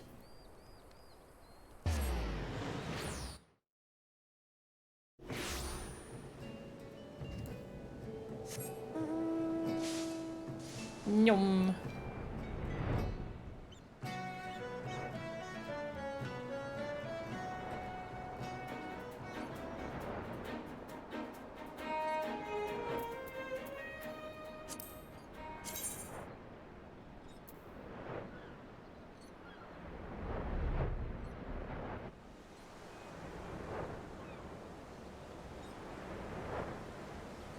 No conspiracy theorist today.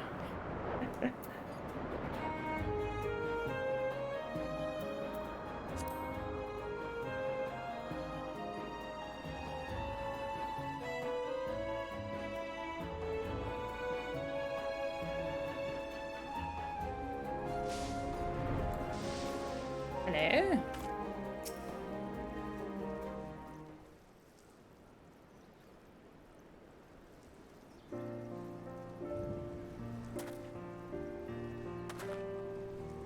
Oh God, it's you!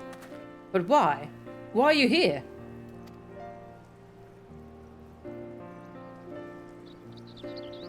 You really don't remember?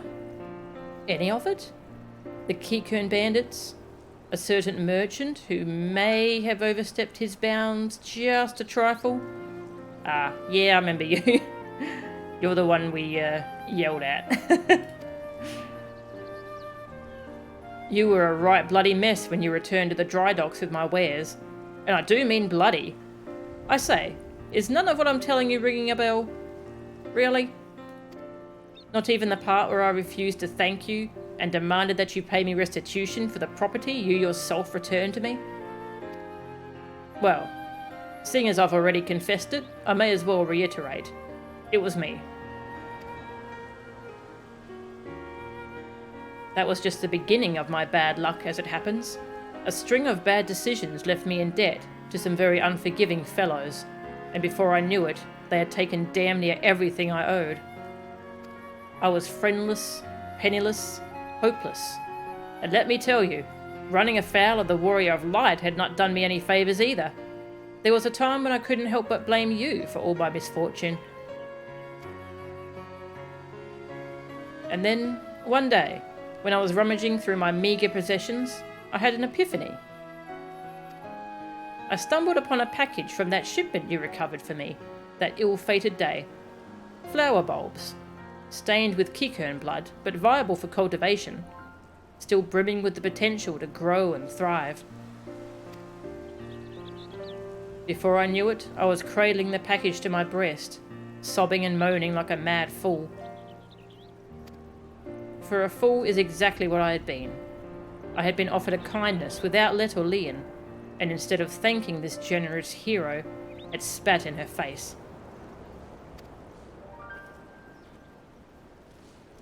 So I left that life behind, save for the bulbs I brought with me here, apprenticed myself to the botanists and resolved to start anew. And wouldn't you know it, the stubborn little fiends finally bloomed for me. I suppose it's only fitting that you'd show up again that very day. I've 1,000 regrets, but none greater than how I spoke to you. I say this not to beg your forgiveness, but to tell you how you have changed me for the better, and to thank you for the opportunity.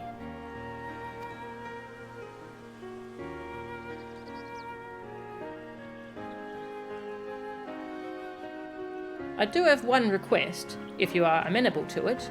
I pray you accept a flower, one of the precious few that has bloomed. A token of my heartfelt appreciation for my personal saviour. Admittedly, this particular breed is perhaps best suited for funerals and farewells, but if you'd rather not keep it for yourself, perhaps there's someone else who might welcome it.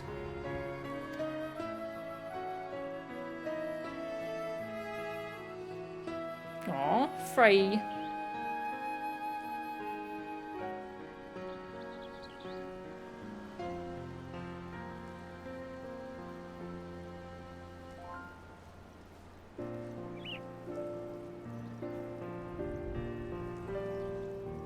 Someone else indeed.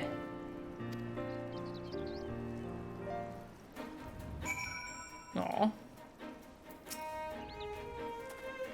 I'm so grateful that I finally had the chance to apologise to you. I but wish that the flowers I have to offer you were not the sort primarily associated with mournful occasions.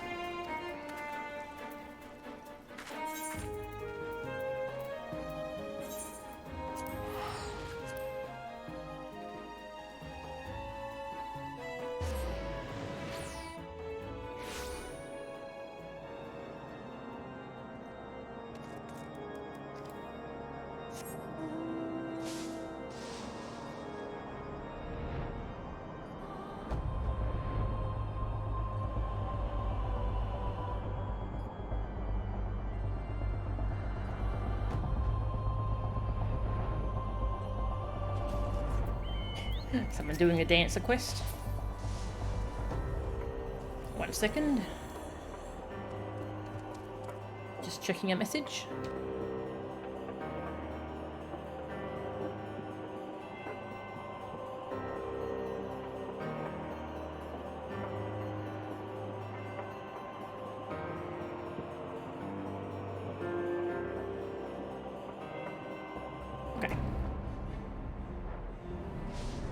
talk to Frey. Oops.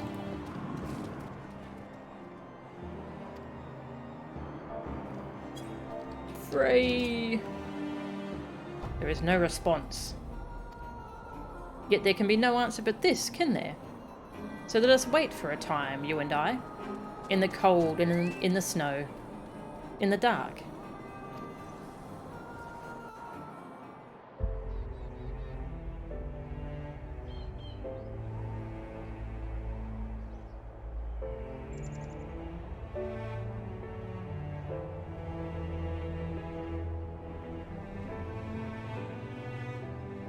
Oh, the heavensward music.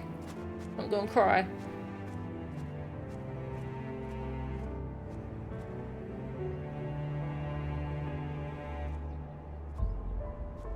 Yeah, I accidentally hopped on my dragon.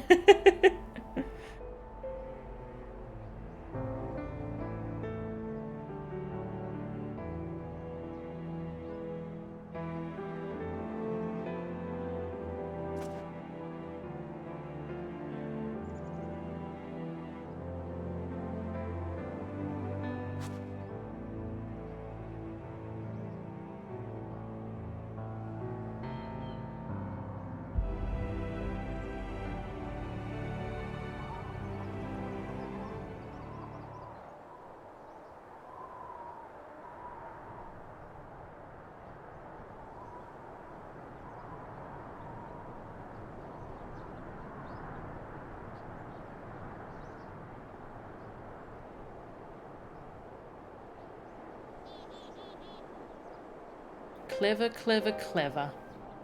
Or are we just playing it by ear? No matter.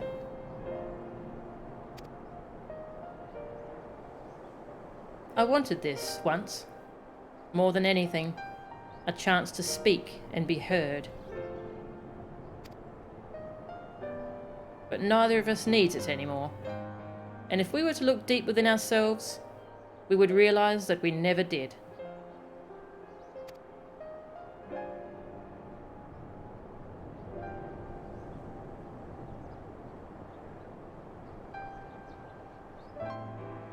We are the stories we tell ourselves.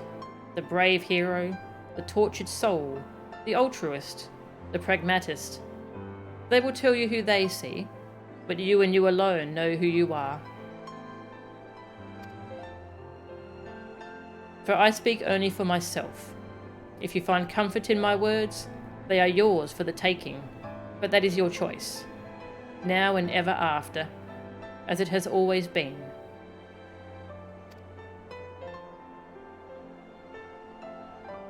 Now comes your part, to cloak yourself in the fiction, to breathe life into the dead, to give a voice to the voiceless.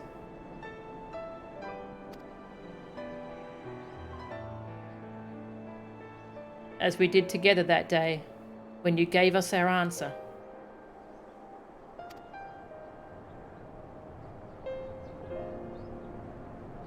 Was it ever mine?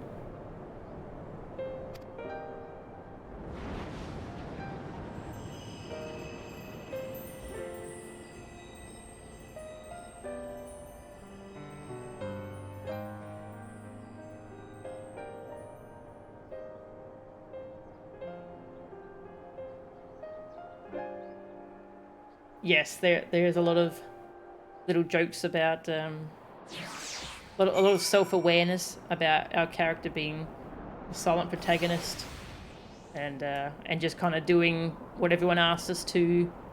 Yeah, that character was like an inner representation of frustration at that.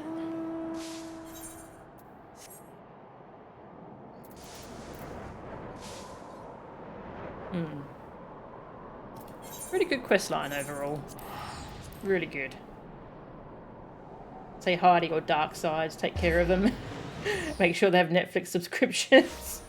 Yep.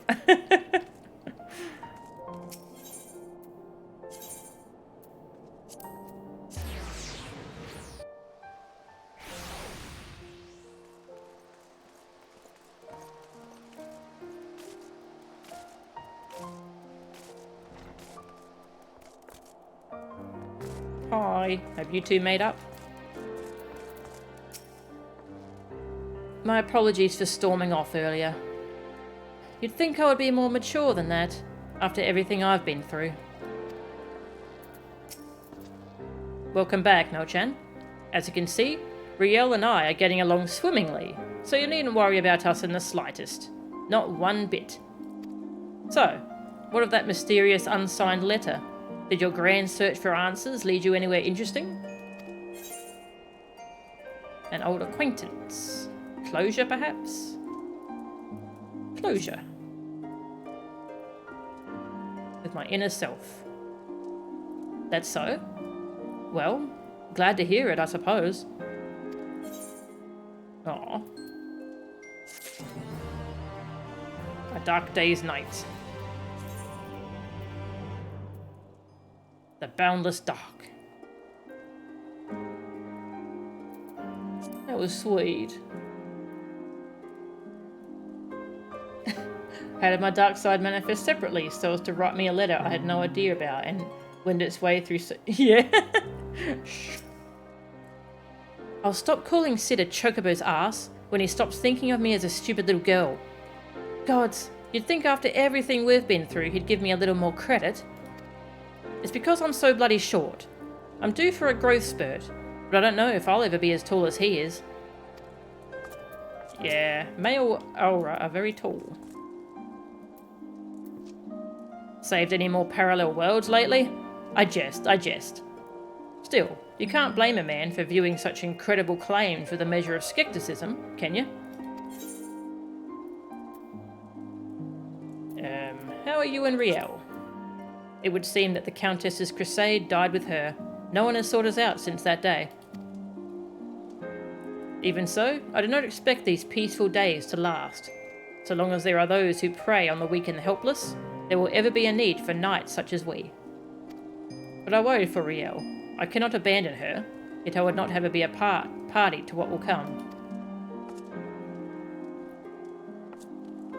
I think we've seen this dialogue. Yeah, her walk the path, but she decides to be a conjurer instead. Check the journal. Sweet, I will. How to survive silent protagonist syndrome. Any thoughts on Mist? I don't think this is different.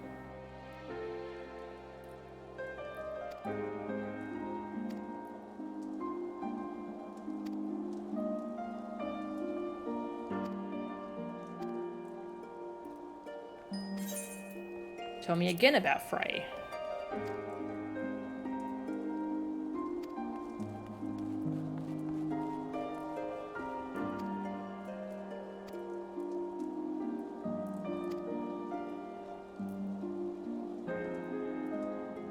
Not sure if that was new dialogue. What's a dark night?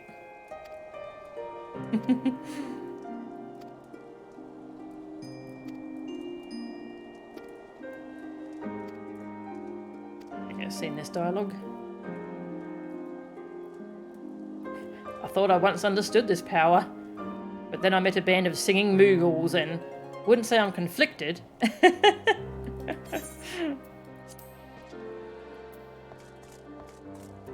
That was nice. Check the journal. War. Dark Knight. Our closure.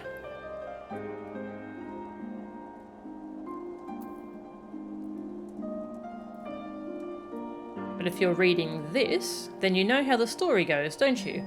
So now comes the choice. Hold the crystal close that we may enjoy these moments together, or put it away and pretend I was never a part of it, that I was never really here. Aww. Then there's the letter.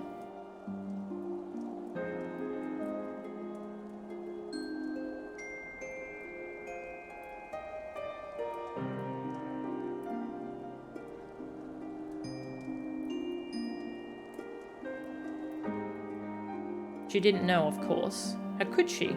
She's not even sure how many of you there were that day. Are you? But never you mind that. You have a search to continue. Sir Patronade was no more than another link in the chain, having received the letter from Arella of Rauga's Reach.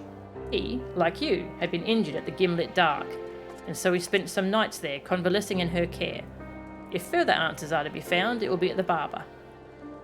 Do you remember Sir Patronade? I do. Not by name, of course. He didn't have one when the tower fell. That's how these things so often go. You do your bit, only later to fill in the gaps, to piece together the picture in distant hindsight. What will your legacy be tomorrow, and the day after, and in the days after that?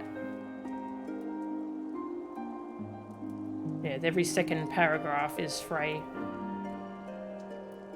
After clarifying you are not come in search of a lost child yet again, Arella explains to you the letter came with a shipment of medical supplies from Little Alamigo. Now, funneling. And Arella's just another step in your own journey. Will you remember her? What about the names in her ledger? Conrad Kemp, Meffred Noard. Ah, but they were doomed from the first, a part of you whispers.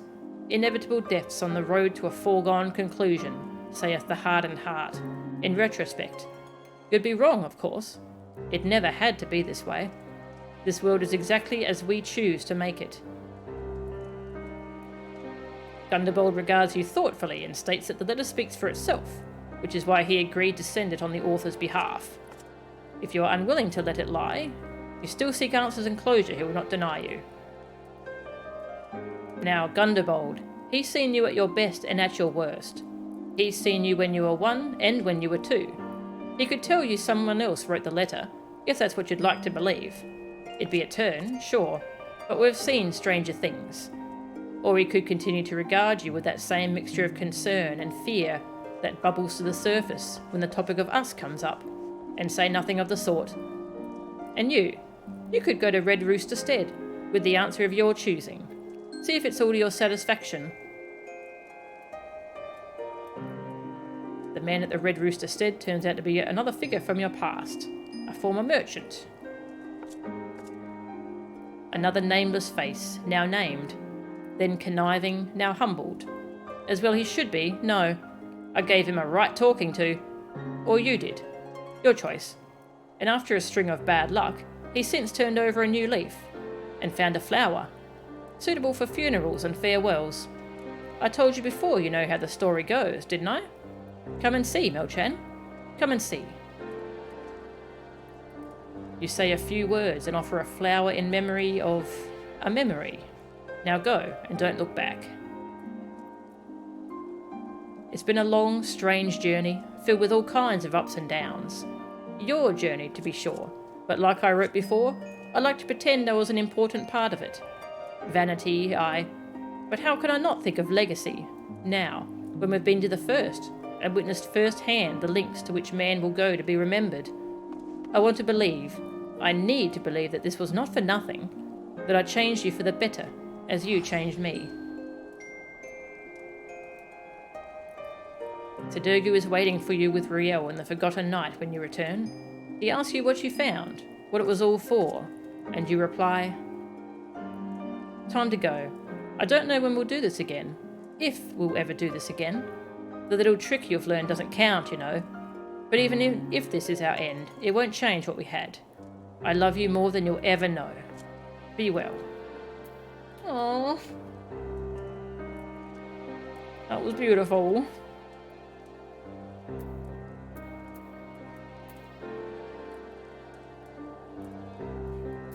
Well, let's swap class and see what it's like if you're not a Dark Knight.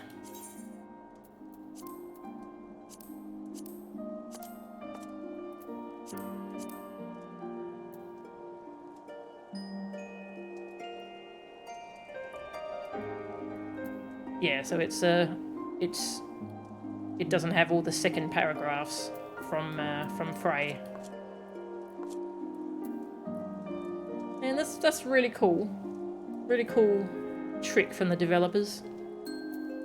That was beautiful. That was a good one. As far as I know, that's the only quest in the whole game that does that. Wow. It's really clever. Beautiful. Oh yeah, it updates immediately. That's cool. There you go, that was Dark Knight, level 80. That was a good one. Alright, let's do Gunbreaker.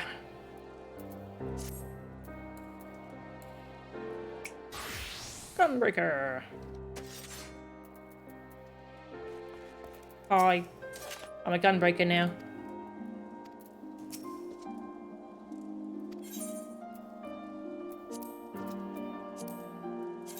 Okay, it was quite a while ago that we did Gunbreaker. What happened?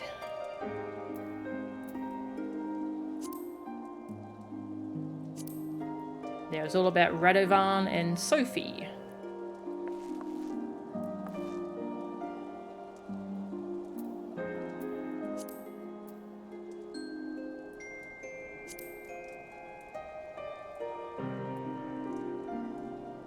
They were taking mercenary jobs. We were helping them.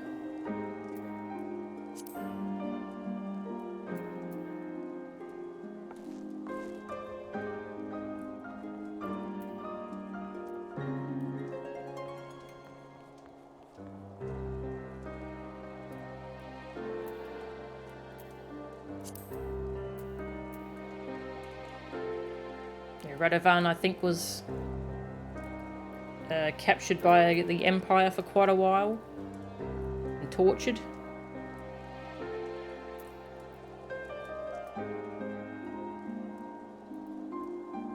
Yeah, he was meant to be conscripted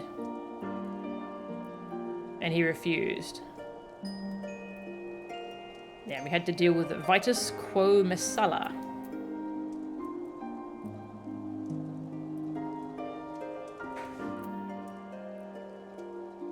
Who we thought was after Radovan, but turned out he was after us.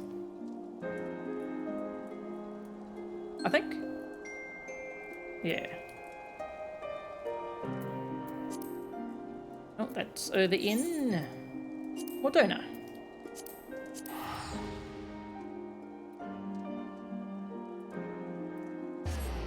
Oops.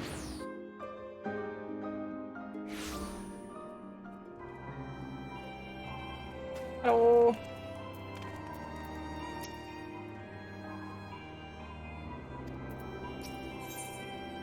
Gunblades of the Patriots.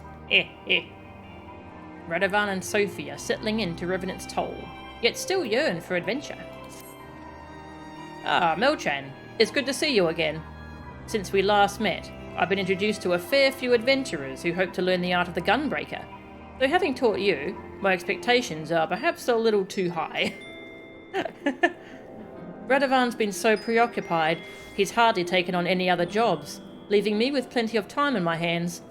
Those women who work for Rowena have had me running about after bookstones, or was it stone tomes? I forget which. Anyway, what have you been up to? The friend who became a gunbreaker. The man who protects his loved ones with a gunblade. We're talking about the same person, right? He's a friend. He became a gunbreaker.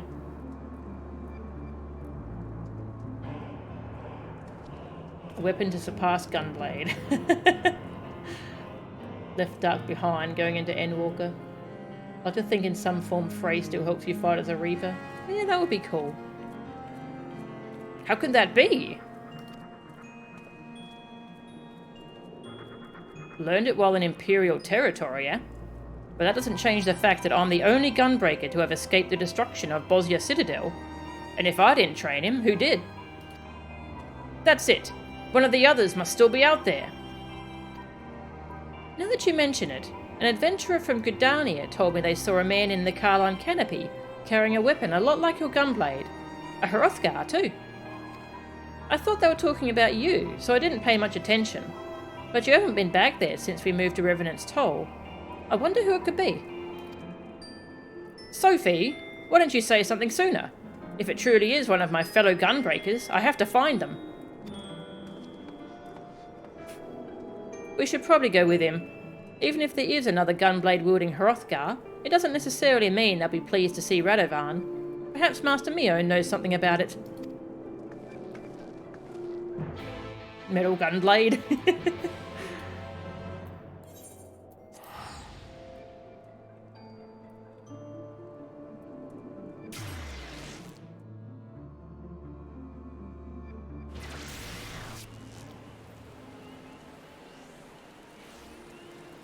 Oakley dokley. The elephant. Sure. Sure.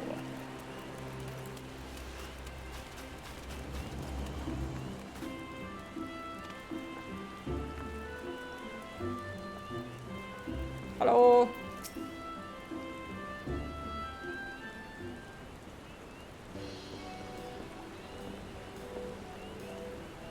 Why, yes, a man like the one you describe was here but a few days ago.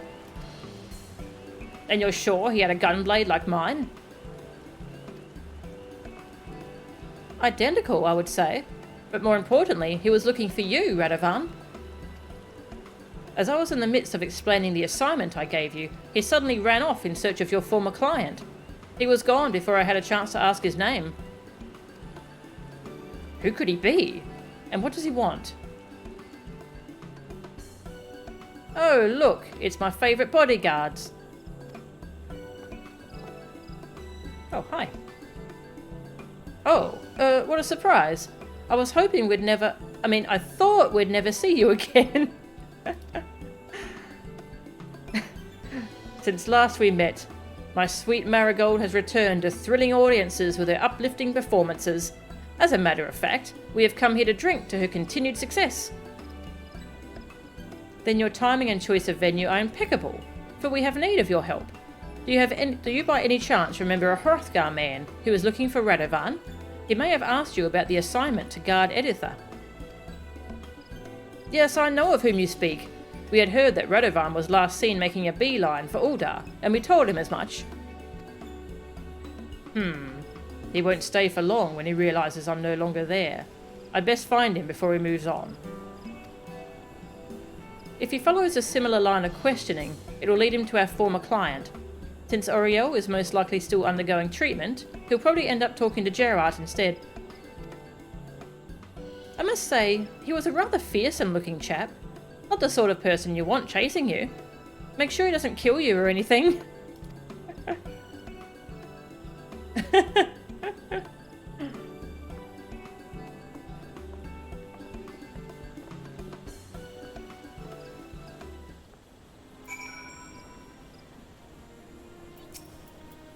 I do hope you find this countryman of Radovan's, or that he finds you. Either way, I wish you good luck. Thank you. Uldar.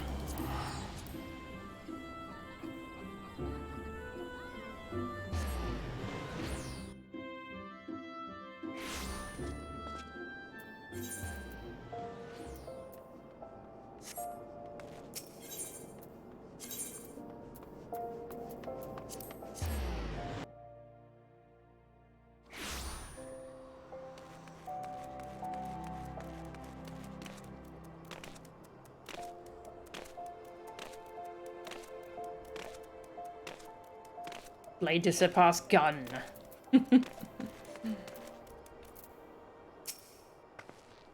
At least their son seems well enough, all things considered.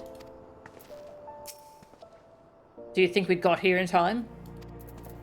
Do you want to play a game? Daddy says he's too tired. Thanks to you, Tim and I have been living together for a little while now. Most of the money I earn goes to Frondale's frontistery for Auriel's care, though thankfully we still have enough to keep a roof over our heads. Slowly but surely, she's improving, though she still can't forgive herself for what she put Tim through. Not sure I can either, but we're all she's got. That's right, she had a drug addiction. Daddy says Mummy was very sick before, but she's getting better. Happiness comes easily to some people, while others have to fight for it. I hope you find the strength to support each other in the days to come. Thank you, sir. Oh, I almost forgot to mention, but a man was asking about you. A Hrothgar bloke. Similar sword, too. After I told him you'd left Uldar, he headed off in the direction of the airship landing. Not again. He's probably already in Limsa Laminsa looking for you. Then let's go straight to Futag Yafutag and pray we're not too late. We should go like a step ahead and then just wait for him. He's looking forward to us being a family again, in spite of everything. Aw. Are you going to ride an airship? Nah, no one does that these days. We just teleport. Doesn't have that much foresight.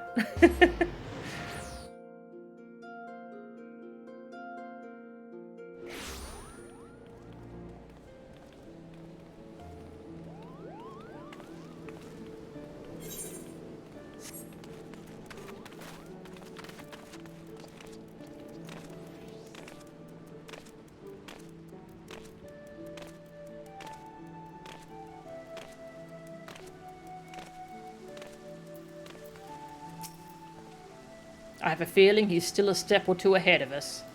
Really? You don't say. Come to think of it, I wonder what happened to Goldwhites. This is the first time I've seen the three of you since that business with Goldwhites, yes? As planned, his testimony led to the convictions of several high-profile criminals. Then, a few days later, he died peacefully in his sleep. I see. Even though he knew he was beyond forgiveness, his final deed had made Limsa Lominsa a safer place. If only he'd seen the error of his ways sooner. There was one other thing. A fellow an awful lot like yourself came through not long ago, and he was looking for you, Radovan. I told him that you'd moved on, and that he should try his luck around the airship landing. Then he must have gone to Ishgard. And he'll eventually find his way to Reese, who'll hopefully keep him busy until we arrive. Come on, we'd best get going.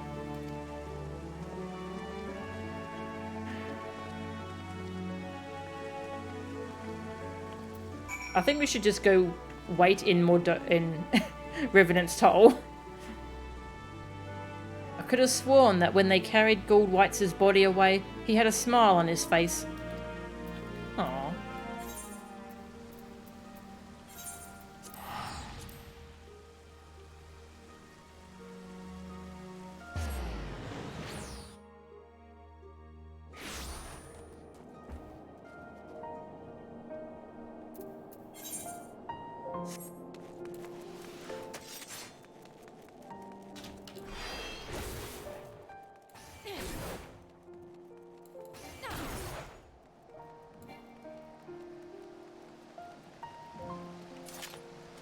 Splish.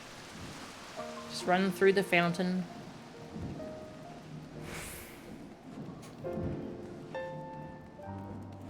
Hello.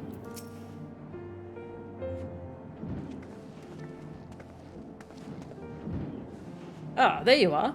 We were just discussing that Gunbreaker fellow you're chasing after. He was here looking for you, but I'm afraid you've missed him. I might have guessed. Back to Revenant's Toll it is, then. Hold on. When I mentioned Master Mumula, that Hrothgar fellow seemed rather taken aback, and then asked where he could find him. I didn't see any reason not to tell him, so... You bloody fool! If a Bosjan survivor is looking for him, his life could be in danger.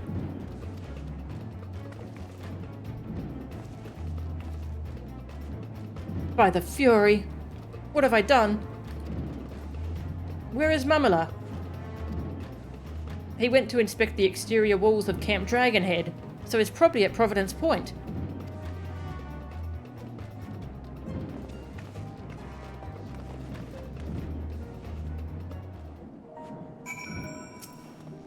If anything happens to Mumula... Oh gods, I'm so sorry. Yeah, it'll be fine. Maybe.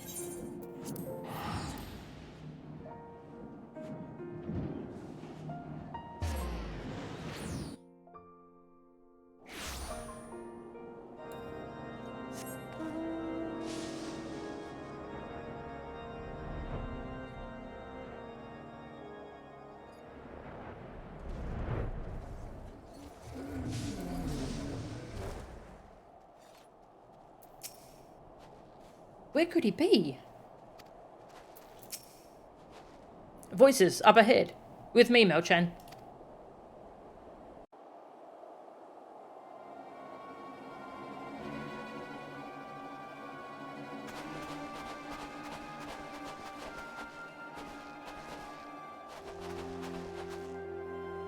Stop! Radovan? I've been looking everywhere for you. Get away from him, Rustic.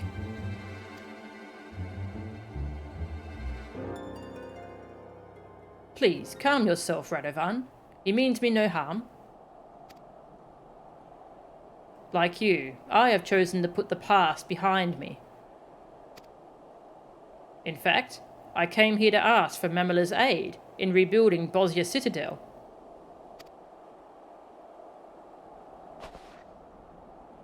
But that's impossible? Far from it.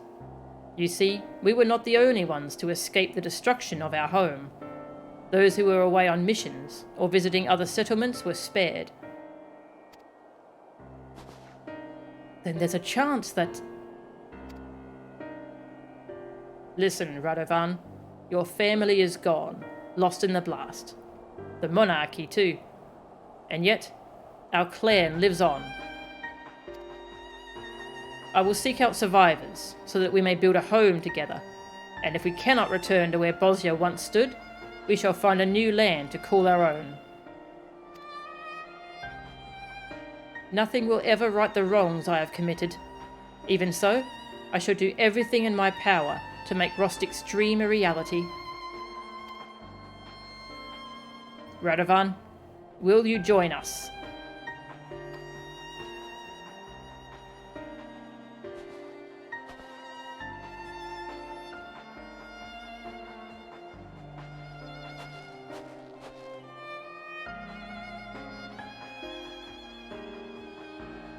I'm sorry, Rustic.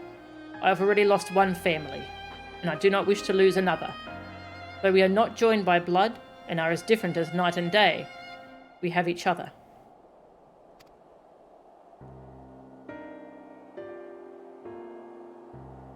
And that is not all. I have passed on the ways of the Gunbreaker to Melchan. The first of many, I hope. I, too, taught someone from outside of our clan how to wield the gunblade. You have much in common with him, Radovan. He, too, has someone that he wants to keep by his side, like family.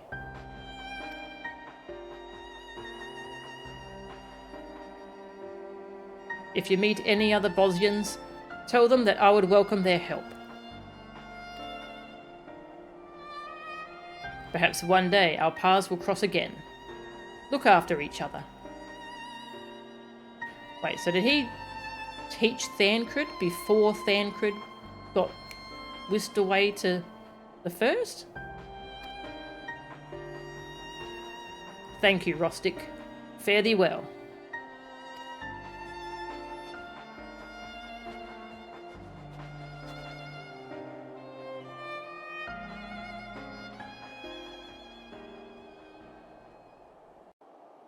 Half expecting Radovan to start the fight. Yeah.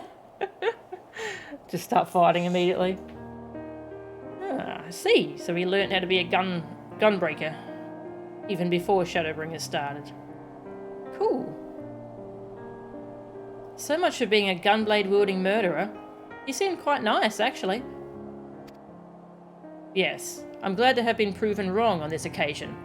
Rustic is still as honourable and as wise as I remember him.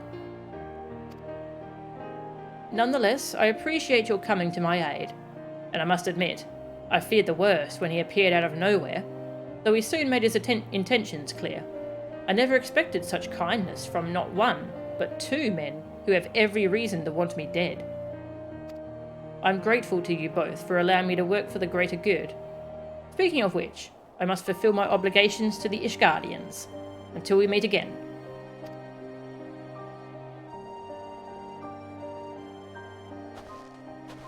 Switched to maining it because Tank was constantly adventure in need in the first. Yes. He's the only tank in your party for most of it. Funny.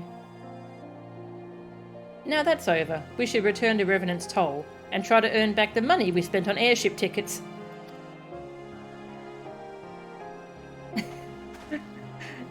Yeah, we did a bit of a world tour.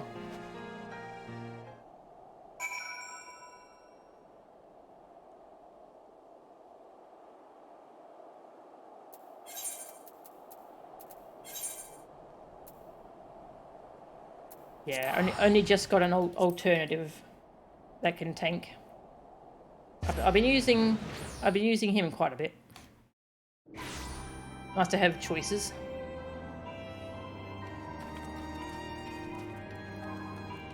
Stubborn. Back at last. You know, this place is beginning to feel like home. All this time, I thought I was the only Bosnian left. Now that I know that Rostic and several others are still out there, perhaps I don't need to rush my search for new gunbreakers. In fact, I think I would be better off working as a bodyguard again, and show people throughout Eorzea what we Bosnians are capable of. Seeing is believing, after all. Maybe I could do the same for Dalmasca.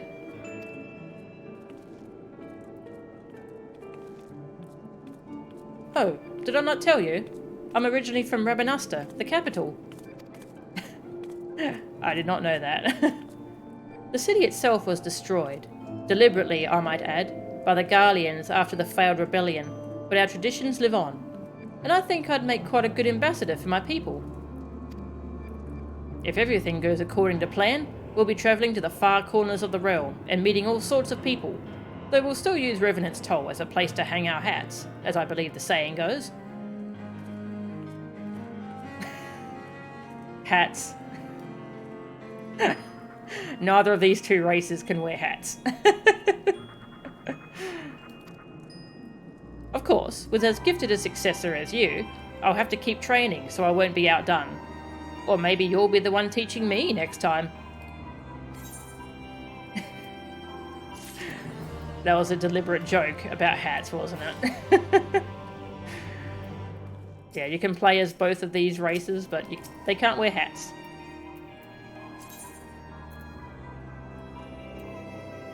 Wandering Vanguard. Yeah, well, I mean, you can equip things in the hat slot. Most things don't appear for them. I often join expeditions to hunt for stone tomes, whereas Radovan only occasionally comes along. He says, once in a while is fine, but I don't want it to turn into a daily grind. I take it your skills as a gunbreaker are as sharp as ever? How are you? My countryman Rostic is hard at work building a new home for the survivors of Bosnia. I must admit that it was a great relief to discover that I was not the last of my kind, nor the last Bosnian gunbreaker. It also means that I need not be in such a hurry to find successors to inherit our techniques. Having said that, I feel that I may best serve my countrymen by demonstrating the power of the gunbreaker to the people of Eorzea. Gaining a reputation as a dependable bodyguard is the first step. It seems that Sophie is hoping to do something similar for the fallen city of Rabanasta, by sharing tales of her home in the seventh heaven. The patrons certainly make for an attentive audience, especially that minstrel fellow. On the whole, I'd say coming here was the right decision. We never would have made it this far without your help, for which we are both extremely grateful. What's a gunbreaker?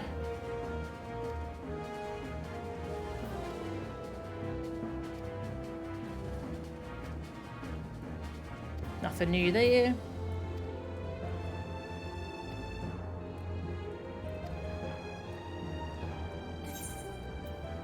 Alright, that's Gunbreaker.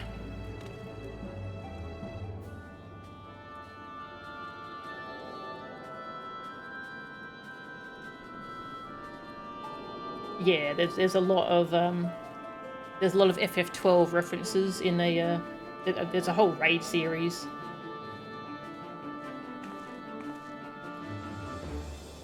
It's a good raid series. Well, we could do more.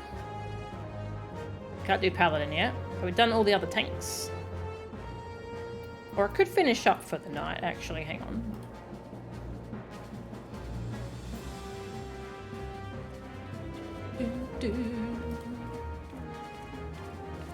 I have a friend who is into Shadowbringers now, and I've been watching him over Discord. I kind of want to see if he's playing it tonight. Okay, no, he's got a Destiny raid, so I don't. Yeah, so he won't be playing Shadowbringers just yet. Well, let's do one more then. One more. Dragoon. Can't do monk yet. We can do Dragoon. One of my favourite classes. Oh no. I can't do glamours here. Fix my glam. Standing next to my teacher. What's a Gunbreaker? Yes. Dragoon. Yeah. Love my Dragoon set. Yeah, my favourite DPS classes are, I think Dragoon's top of the list, Reaper's second, and Red Mage was third, but then I leveled Ninja through Shadowbringers, and oh my god, I forgot how good Ninja is. So Ninja's third, and then Red Mage. So it's funny that my top 3 favourite DPS classes are melee, because I never really played much melee in MMOs before, but these 3 are just amazing classes.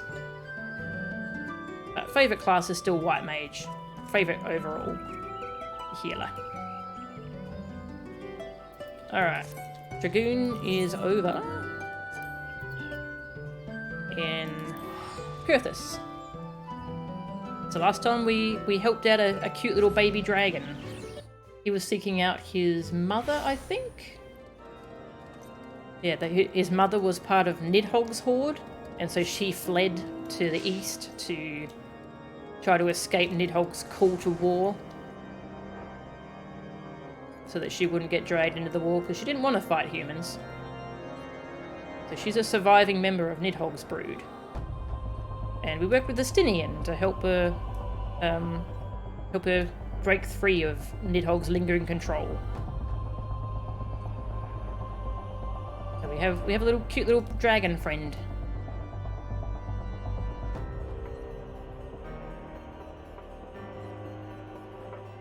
Yeah, Dragoons are great. They started off, like in our experience with Dragoons in this game, started off as they're all about fighting and slaying dragons, and now they seem like they're all about working with and helping dragons.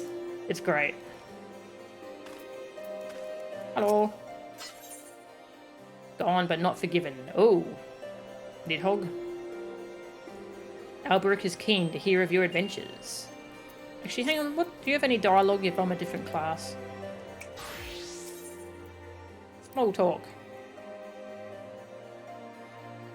Ah, this is the same as last time.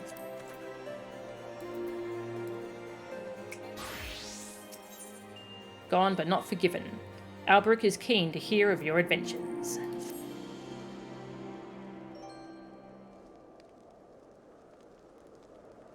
Ah, Melchan, it has been too long since last we spoke.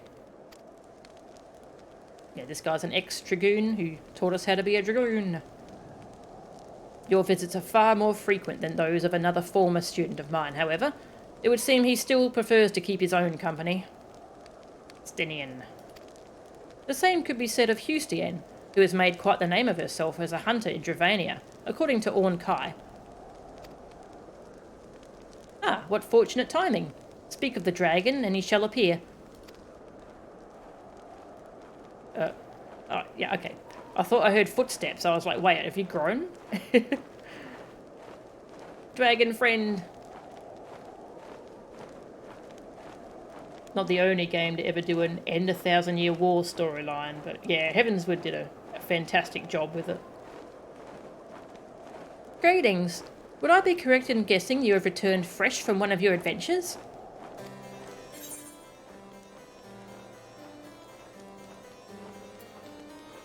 I travelled to a world beyond our own. I laid to rest the dreaded Andrea in a land known as Norvrant.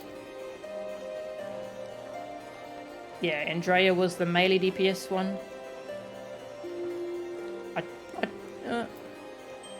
Yeah, Andrea. You read HW as Hyrule Warriors? I mean, Hyrule Warriors is good too. To think that such a place could truly exist. And that you have fought such terrifying foes. To fall so far from grace. 'Tis a tragic tale, if ever I heard one. one similar to that of Nidhogg. Aye, though nothing will ever compare to his malice.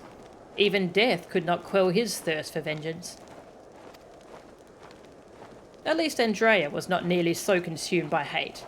I doubt not that Rendere's soul is at peace. Nod. Peace. I wonder if Nidhogg ever found it. I fear his soul yet lingers, doomed to wander endlessly. That is too cruel a fate, even for him. I share your sentiments, for as the Azure Dragoon, I once gazed into his heart, as he gazed into mine. Such rage, such sorrow. I would not accept this. That none should mark his passing is more than I can bear. What say you, Melchan?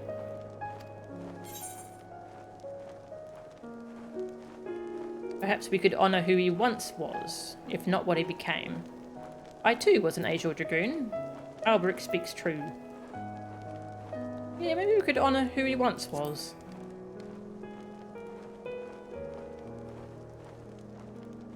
Then we are in agreement. Though I must admit that as part of Hraesvelga's brood, I have little knowledge of Nidhogg. A deeper insight is needed if I am to properly pay my respects. Fornem is of his brood. If anyone would know, it is her. Let us make haste for Zenith.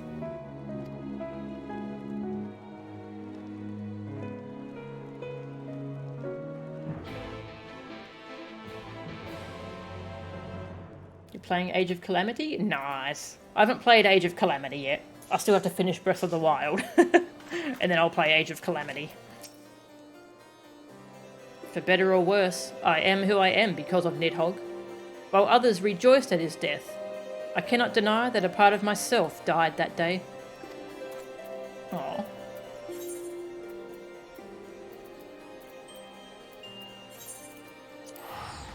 You beat Breath of the Wild earlier this month. Oh, nice.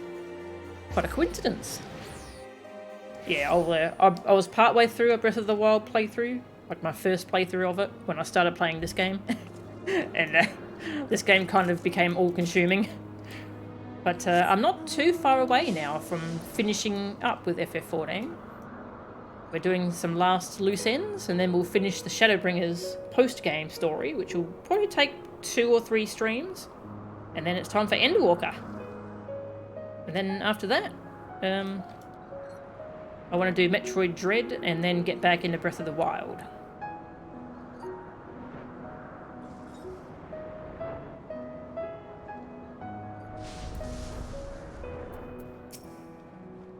Fornem is come.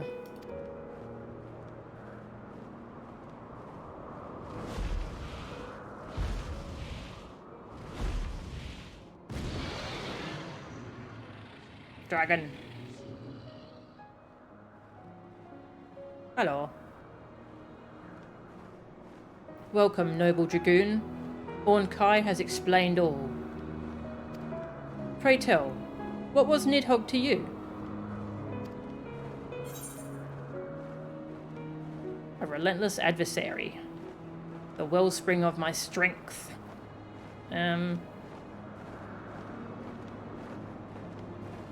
Wasn't really the wellspring of my strength. That's more a Stinian's thing. Relentless adversary.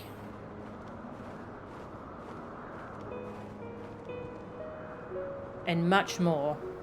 For through his power, you are forever joined. 2 souls, entwined by fate.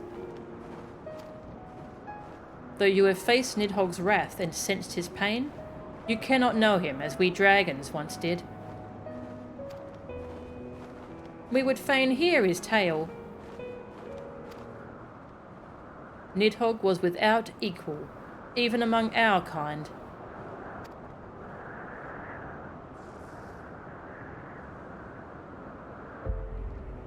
Destined was he to guard this world from the catastrophe that befell the Dragon Star in place of his sire.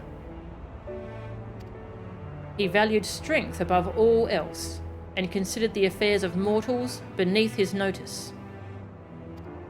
Only the 7 great worms were worthy of his attention, and among them, none but Ratatoska truly understood him. Her song was beautiful indeed, and she graced both dragon and man with her wisdom. She was invited by Thordan, King of Men, to speak on our behalf. Ratatoska expressed our desire to live in harmony. However, it was known that Nidhogg did not share these views. When the king asked her how her brother saw mankind, she did not hide the truth. He believed that such frail creatures were incapable of protecting this star, that the task must be entrusted to the 7 great worms alone. And that is why Thordan slew her? Ratatoska had no intention of sowing discord, but the king could not countenance that his kind would be treated with such contempt, that we dragons would seek to claim this star as our own. He turned on Ratatoska, taking not only her eyes, but her life. When Nidhogg discovered that King Thordan had murdered his beloved, his fury was beyond reckoning. For all his strength, he could not master his own rage. It utterly consumed him. Dragons, men, we are all the same, slaves to our emotion, subservient to our hearts. Yet there are those who would seek another path, as I once did. I turned my back on my father and his quest for vengeance. Valiant Dragoon, by your strength was the Dragon Song War ended, and by your compassion was a new alliance forged.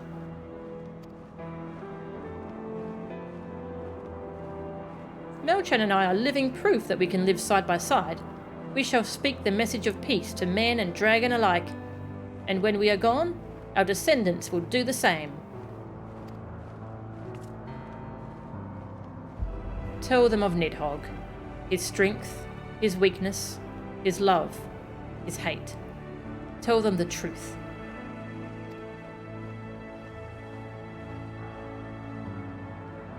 Ornkai, you wish to commemorate Nidhogg's passing, yes? As my father once enjoyed the fragrance of mist lilies, perhaps they would make a suitable offering. What a splendid idea! Thank you, Fornum.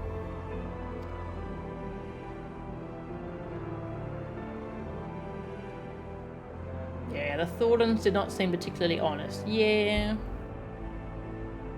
I've often seen such flowers blooming in Oltan. Follow me. Bye.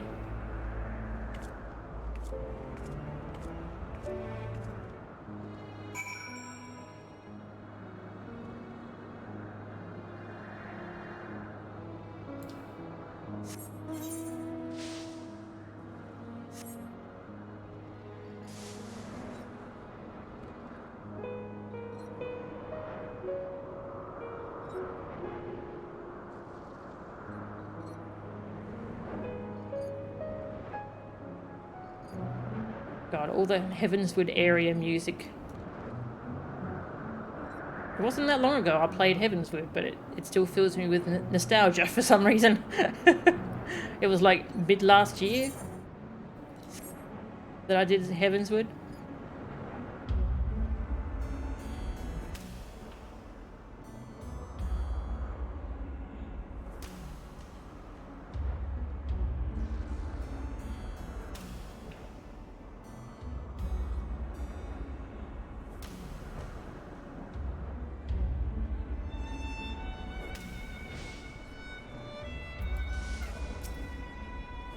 I distinctly recall seeing mist lilies in this very spot. What could have happened to them? Search for mist lilies.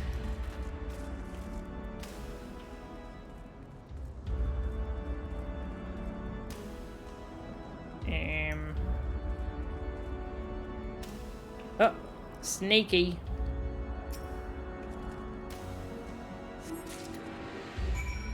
Yeah, that is a long time, that's true.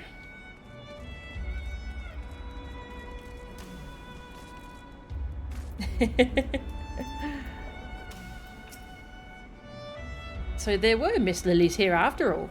Then it would appear my memory served me correctly. A pity that the same cannot be said of my eyes. It is of no matter. There is one thing that concerns me, however. In your funerary rites, the offering of flowers and such occurs at a grave or place of significance, I believe. But where should we choose for Nidhogg? Girabania. Yes, that could be considered his final resting place, if that was where you fought the primal born of his eyes. Although I must say, Melchan, you seem rather adept at putting down dragons, and primals that resemble dragons. It makes me glad that we are not enemies. Ahem. To matters at hand, then. I shall go on ahead and meet you in Girabania. Okay. Seems like a strange place. I was thinking, like, in his lair, maybe? But, okay. Girabania will do.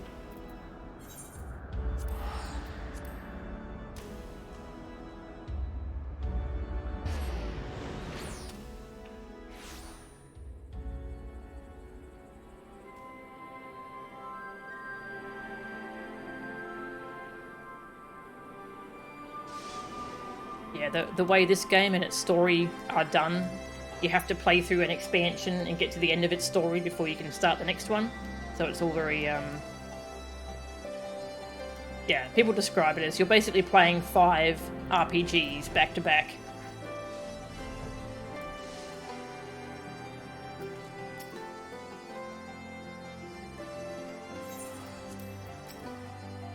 What a relief to have found you at last. I had become rather lost, you see. Perhaps we had best hurry on to the royal menagerie before I lose my way again.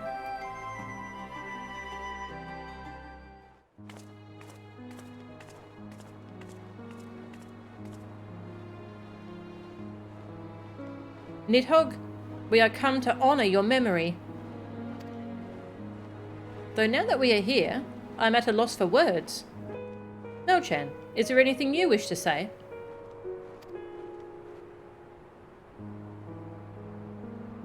I will not.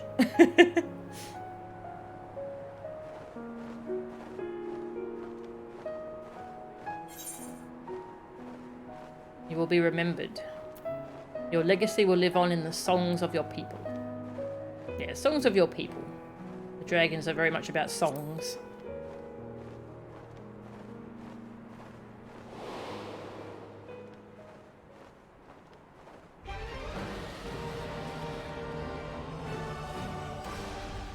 From distant star, a father bore 7 eggs.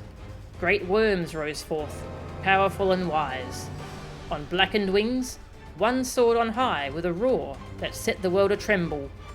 Guarding their home in the father's stead, he was fearsome yet just.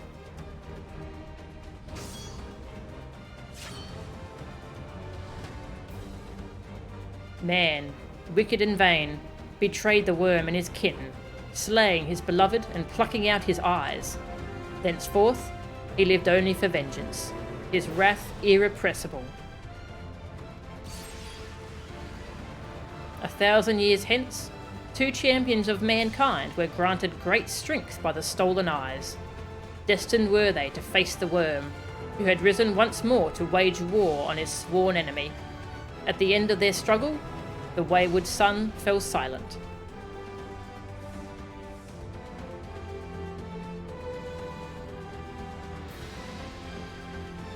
These guardians and their comrades continue to watch over the star, their heroic deeds recounted by minstrels and storytellers far and wide. Even the ancient foe, from which the father of dragons once fled, could not withstand their might. Omega! Yes, I did the Omega quests. Melchan, I am not blind to the sins Nidhogg committed. I mourn the loss of what he once was, what he may have become had he been dealt a kinder fate. Although this was but a small gesture, I am sure that our thoughts have reached him.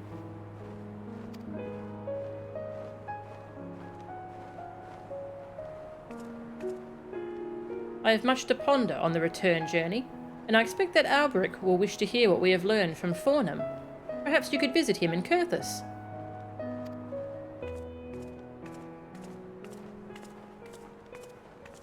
A dragon song. Yeah, it felt like that.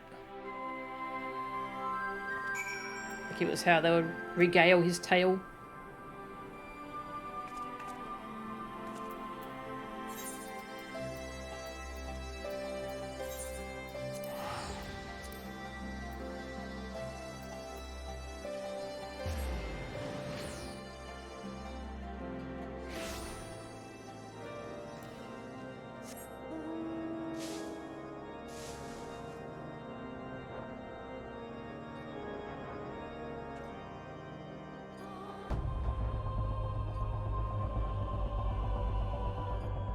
Seven worms.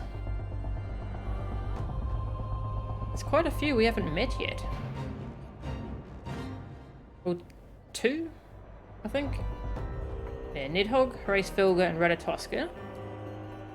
And then there was Tiamat and Bahamut. I think that's two we haven't met.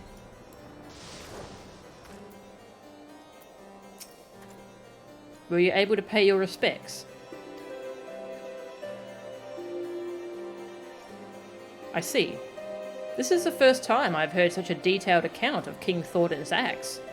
A betrayal in the moment, but a betrayal nonetheless. A pity he is far beyond the reach of justice. Though it may be hard to come to terms with the crimes of our forebears, we must accept the past for what it is. Of course, I shall be sharing this information with the rest of the Temple Knights. No doubt they will be keen to speak with other members of Nidhogg's brood to verify this version of events. In the meantime, there is still much to be done in building relations between man and dragon. We will aim to follow the example set by you and Ornkai, and work together for the good of all. May the Fury guide you both.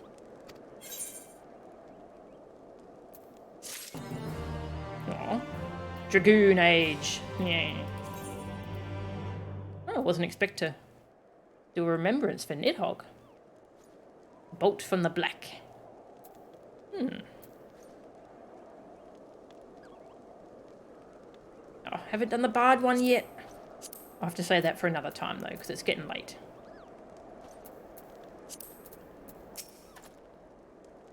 I heard about what happened at the Gimlet Dark. It would seem that Estinian chose to wait in the wings rather than to take centre stage, though he played a decisive role in the drama that unfolded. How are you? I and the other members of the Temple Knights are striving to heal the scars of the Dragon Song War. There is much yet to be done in rebuilding Ishgard, though considerable progress has been made. Some things, however, never change, such as Estinian's reluctance to send so much as a simple letter to his former teacher. From what I hear, he has developed a penchant for making timely interventions before swiftly disappearing again. I also have not seen much of Hustien, though according to Ornkai, she continues to hone her skills by hunting in Dravania. Yeah, it's weird we didn't have Hustien in this quest.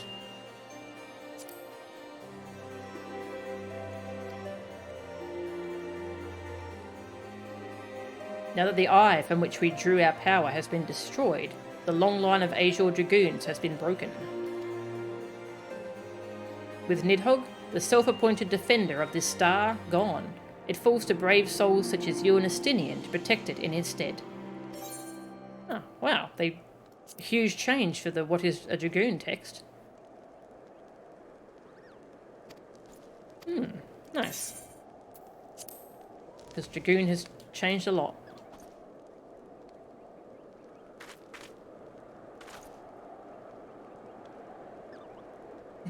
Yeah, the Fury is the patron deity of the Ishgardian people.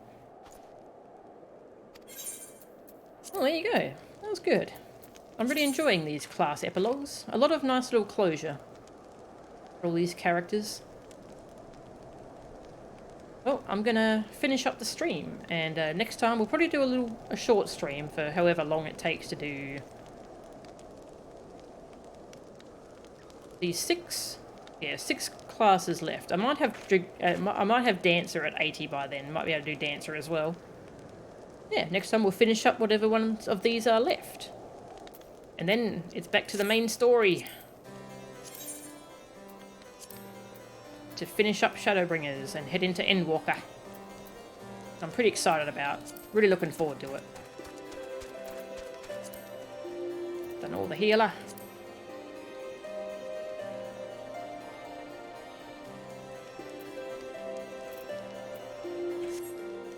Yeah, thank you all very much for watching. Who can I raid? Who is streaming? Got a couple options.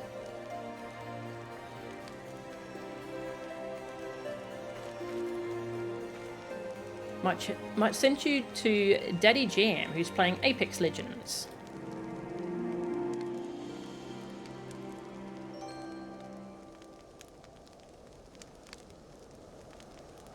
Yeah, I'll send you to Daddy Jam. Oh, it looks like he's... Oh wait, never mind. He is raiding someone else. Abort. We're going to Willow instead. Thank you all very much for watching, and I'll see you all next time. See ya.